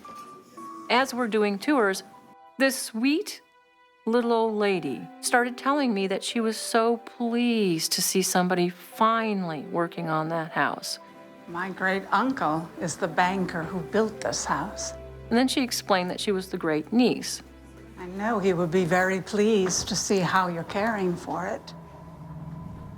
She had watched over the years how people came and went and left it sit and rot. You could tell it broke her heart. And he and his wife would have been very happy to see a child growing up here. Oh, that's my son, Andrew. Please come in. I have something for you. The great niece brought a beautiful scrapbook full of pictures. And she showed us this picture, lovely picture about yay big, of the original owners. Jennifer is struck by the image of the husband. It was just an old black and white yellowed photo, but you could tell he had the palest blue eyes you've ever seen because you could barely see the pupils. Then Jennifer suddenly recalls the rumors surrounding the man and the Victorian mansion. Did you ever hear any of the rumors about this house? That's what they are. Rumors. Don't believe everything you hear. Of course not. What happened was they married later in life. Did they have any children? They wanted children so badly. So they didn't have children. And you can tell they planned on having children because there was a child's room adjoined to the master bedroom.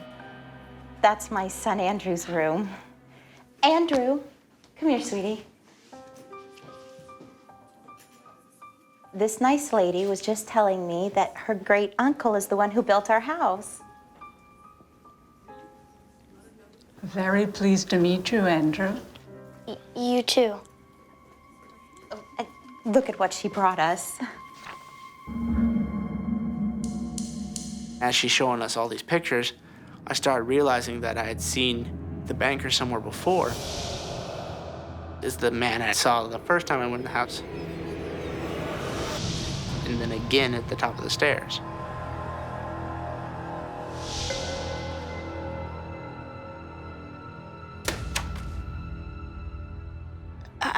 I need to go help Dad.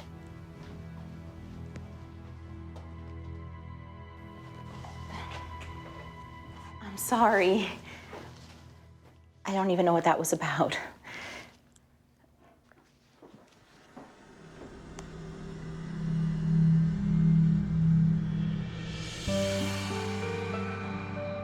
Scared and confused, Andrew continues to keep his experiences to himself. I was just in a kind of state of denial, really, because I just was thinking, oh, well, no, this is really happening. I just remember pushing it out to the side, pushing it off to the side, because I didn't want to even try to rationalize it. This was not something that I could just tell somebody, because unless you're there, you really can't fix it. So, I mean, I kept this to myself as best as I could.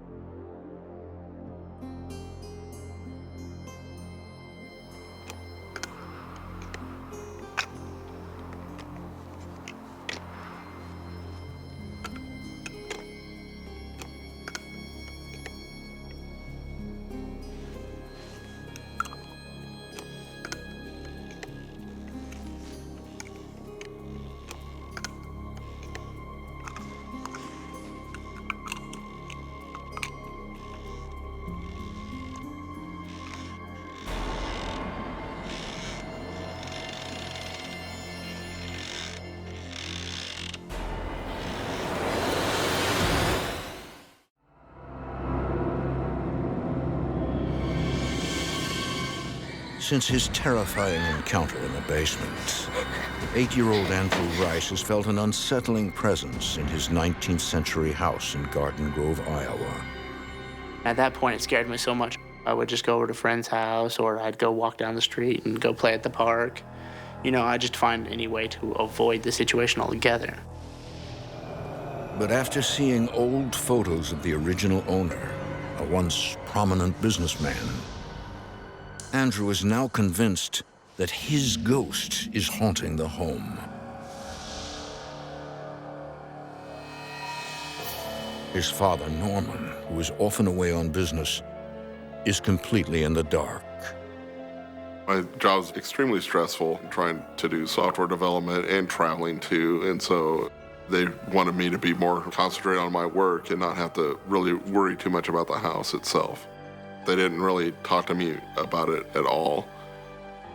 A lot of times my dad was out of town, so he had no idea what was going on.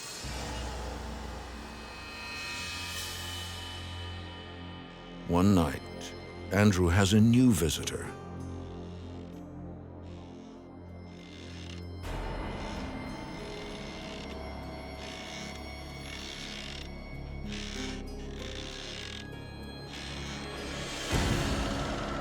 When I looked up, I saw this lady just sitting in my rocking chair. At first, Andrew is stunned at the sight, but then he recognizes who she is. I had seen the lady somewhere before. It took me a minute, but then I realized it's the banker's wife.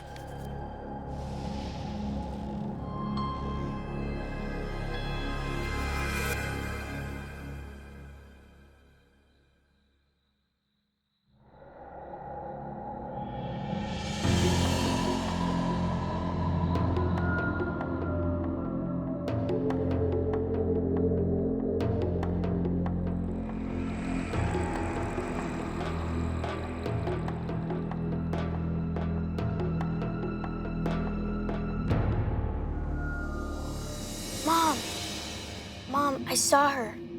The woman in the photo, the banker's wife. She was sitting in the rocking chair in my room. He said, I saw a ghost. He was very shaken up about it. It's okay. Maybe you're just dreaming. You can really scare yourself when you're alone by overthinking things. We were very used to being alone, and I think we tended to underthink things. No, I'm serious. She looked exactly like the photo. It was her, and that's not all. I've seen the banker, too.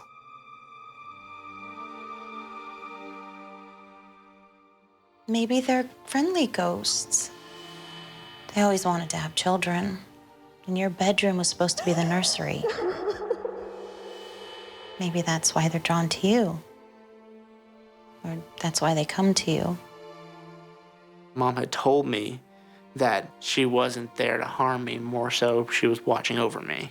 So she just said, oh, don't worry about it. You want to sleep in here tonight?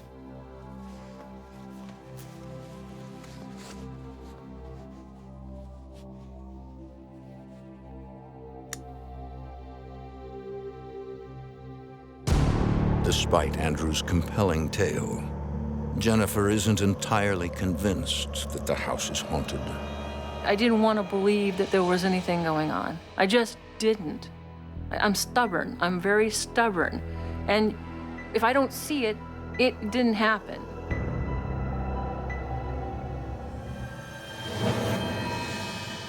It is now January 2002. Andrew and his mother have been living in the house for 7 months while his father is often away on business. But that winter, Norman returns to Garden Grove and is told nothing about his son's encounters with ghosts. I'm so glad you're home. It just wasn't something that came up, you know? I didn't really feel like starting a, gee, I think our house is haunted conversation. But one night, a dark force decides to make its presence known. Something picked us up and we landed on the bed.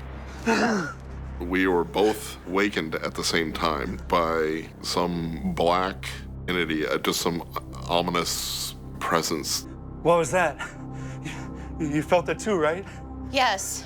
There was no way to rationalize it. There was just no way. It was unexplainable. So that was the first time I hadn't been able to just explain it away. This isn't something that happened by yourself.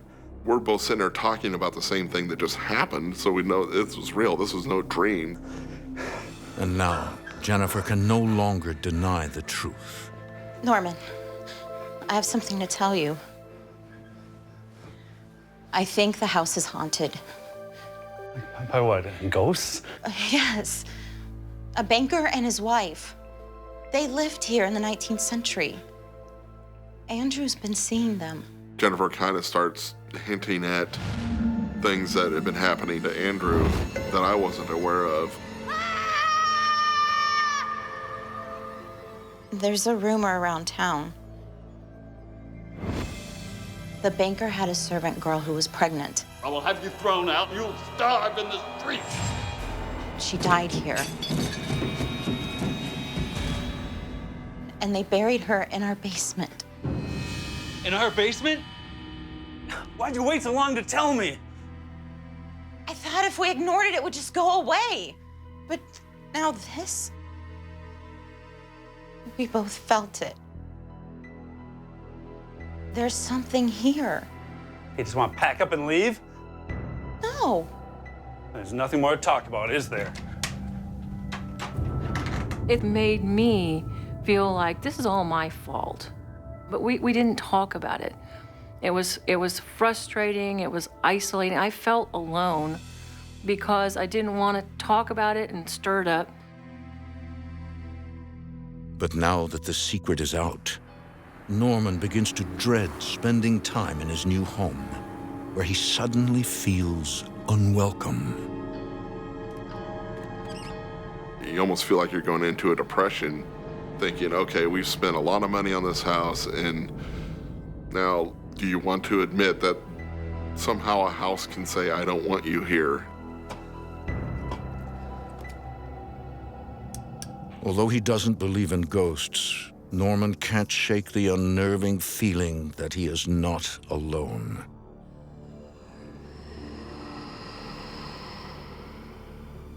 And that something still lurks in the basement.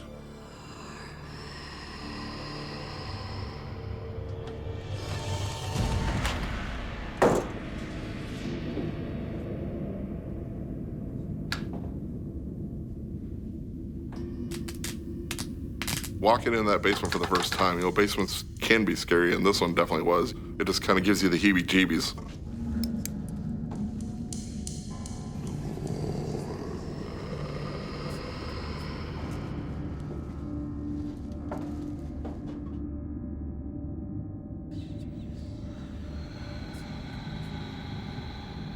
There was some ominous mass there keeping the light from shining into the basement. It was like something just sucked the light out and it was pitch black. That had to be the most scared I ever was in that house.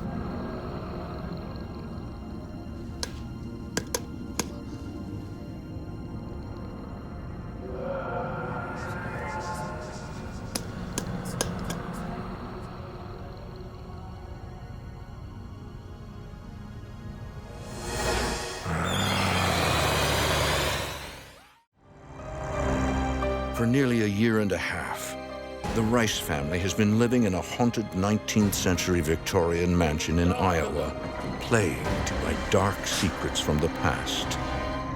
Their presence in the once abandoned house has stirred up angry ghosts still roaming the property. But that fall, a new evil spirit is unearthed from deep inside the house, and Norman has a terrifying encounter in the basement.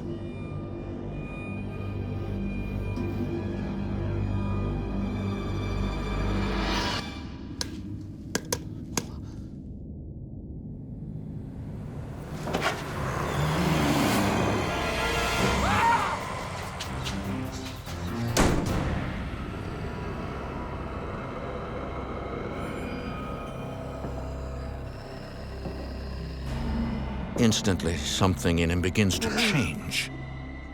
It's as if the evil force is taking over his body and his soul. It felt like the longer I was in that house, just the more angry I could get at nothing. Anything at all could set me off. I don't know if it was the house changing me or was it just me. As Norman became more agitated, more angry, more sullen, reclusive, the things in the house manifested more strongly. It scared me.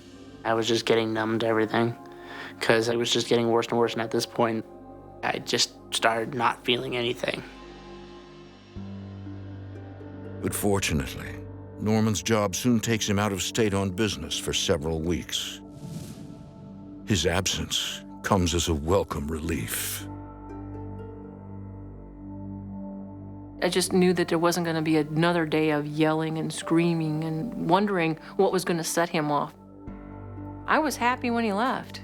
I mean, that's the very sad part. But with or without Norman, little do his wife and son know. They are not safe. The evil spirit has been awakened. We had just gotten home from Sunday church, and my friend from down the street, he would always call and leave me a message after he got off church so we could go hang out and play. Honey, what are you doing? It's broken. No, it's not.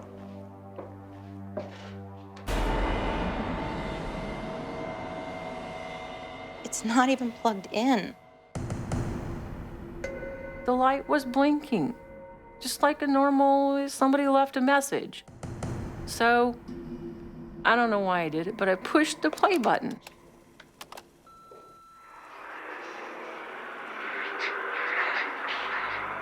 Out of that came a noise, whatever it was wasn't human, but as I turned it up, you could hear very clearly.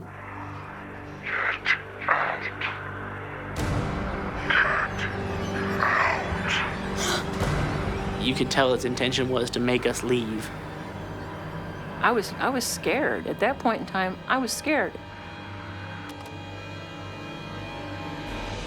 Terrified, Jennifer reaches out to her last resort, the church.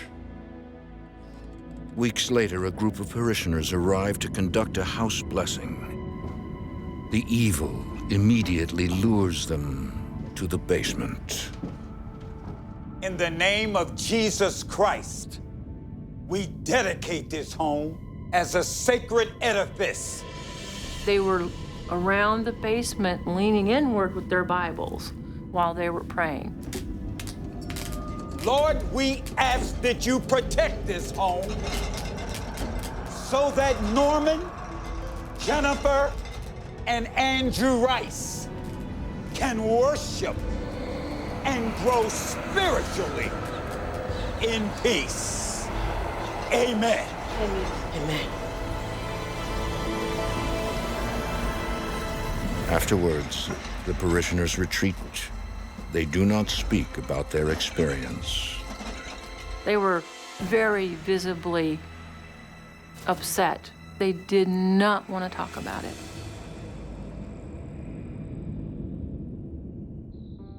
The house blessing is now complete, and Jennifer has faith that it will make a difference. I honestly believed that it would be better. I really did, because he picked the strongest people in our church, the most steadfast people I knew. I was very hopeful.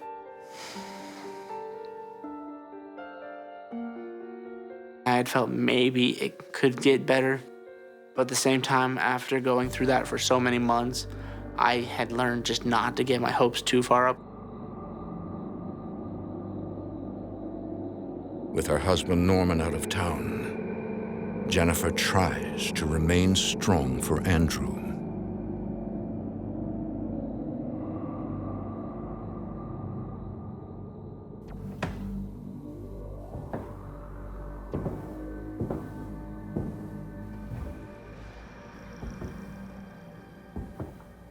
Norman?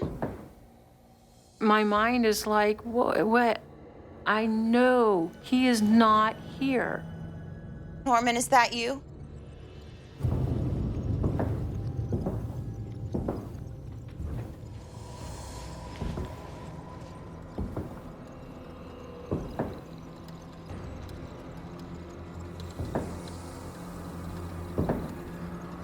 Norman?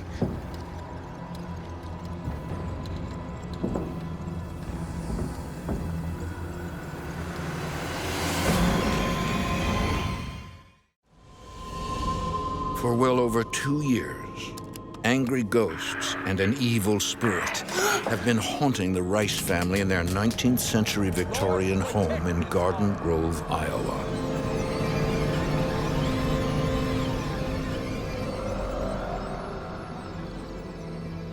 In the fall of 2003, while her husband Norman is out of town, Jennifer wakes to the sound of heavy footsteps in the hall. Norman, is that you?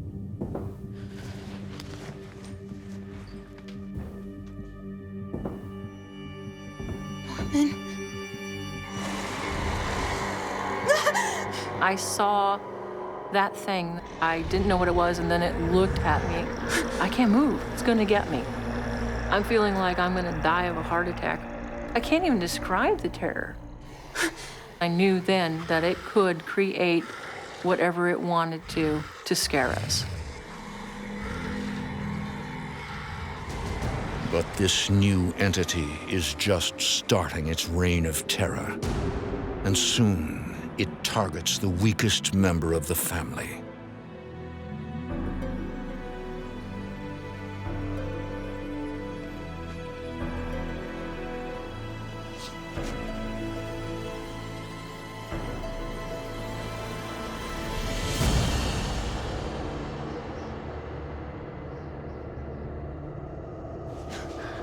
When I looked up, the best way to describe this, I saw this Batman almost. It was just this huge black form.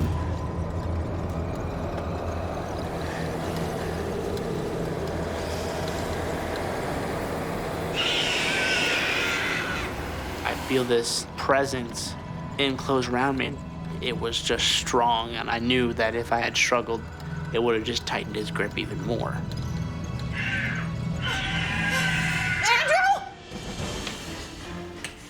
All I want to do is get to Andrew. That's my first thought. I gotta get Andrew and run. I want to get out of here. I want out.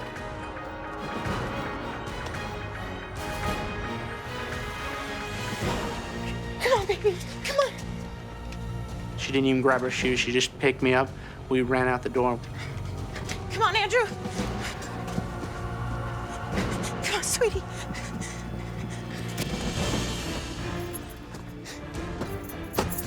It's okay, sweetie. It's okay. I was too scared to look in the back seat, in the rearview mirror, because I was afraid that thing was in the car with us. Sorry, sweetie. That was it. I was done. I couldn't do it anymore. We needed to sell it and move. Finally, in November 2004, after 3 years of terror, the Rice family sells the 19th century Victorian mansion. I was heartbroken, naturally. It was my dream. But I knew my family just had been through enough. So I had to say, sorry and start all over again. We admitted defeat. We were cutting our losses, but then after we sold the house, and even now today, I'm glad that we did. It seems like getting out of that house played a big role in getting our family back on the right track. Family is definitely more important than any house. After we sold the house, everything seemed to return to normal. Where we lived was just a nice, calm little house that didn't have any worries, and my dad just started feeling my dad again. Still, even years later, Jennifer is unable to let go, wanting answers about her family's terrifying ordeal. It had been probably 5 years. I just guess I wanted to find out whether or not this really was just about my family or was it related to the house. So I knocked on the door, nobody was there. And to this day, Jennifer has not been able to determine if the new family has experienced anything paranormal.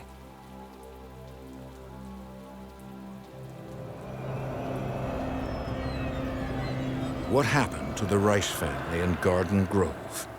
And what, if anything, lies buried in the basement remains a mystery. I think that thing saw a source of power that it could draw from. I was feeling fear, my mom was feeling stress, my dad was feeling anger. All those are negative, and it gave it something to feed off of. I think that the worst of it came from the turmoil in the family. This thing, whatever it was in the house, had to break us up. It had to get between us. I just hope that no one else ever has to go through the same thing that we did.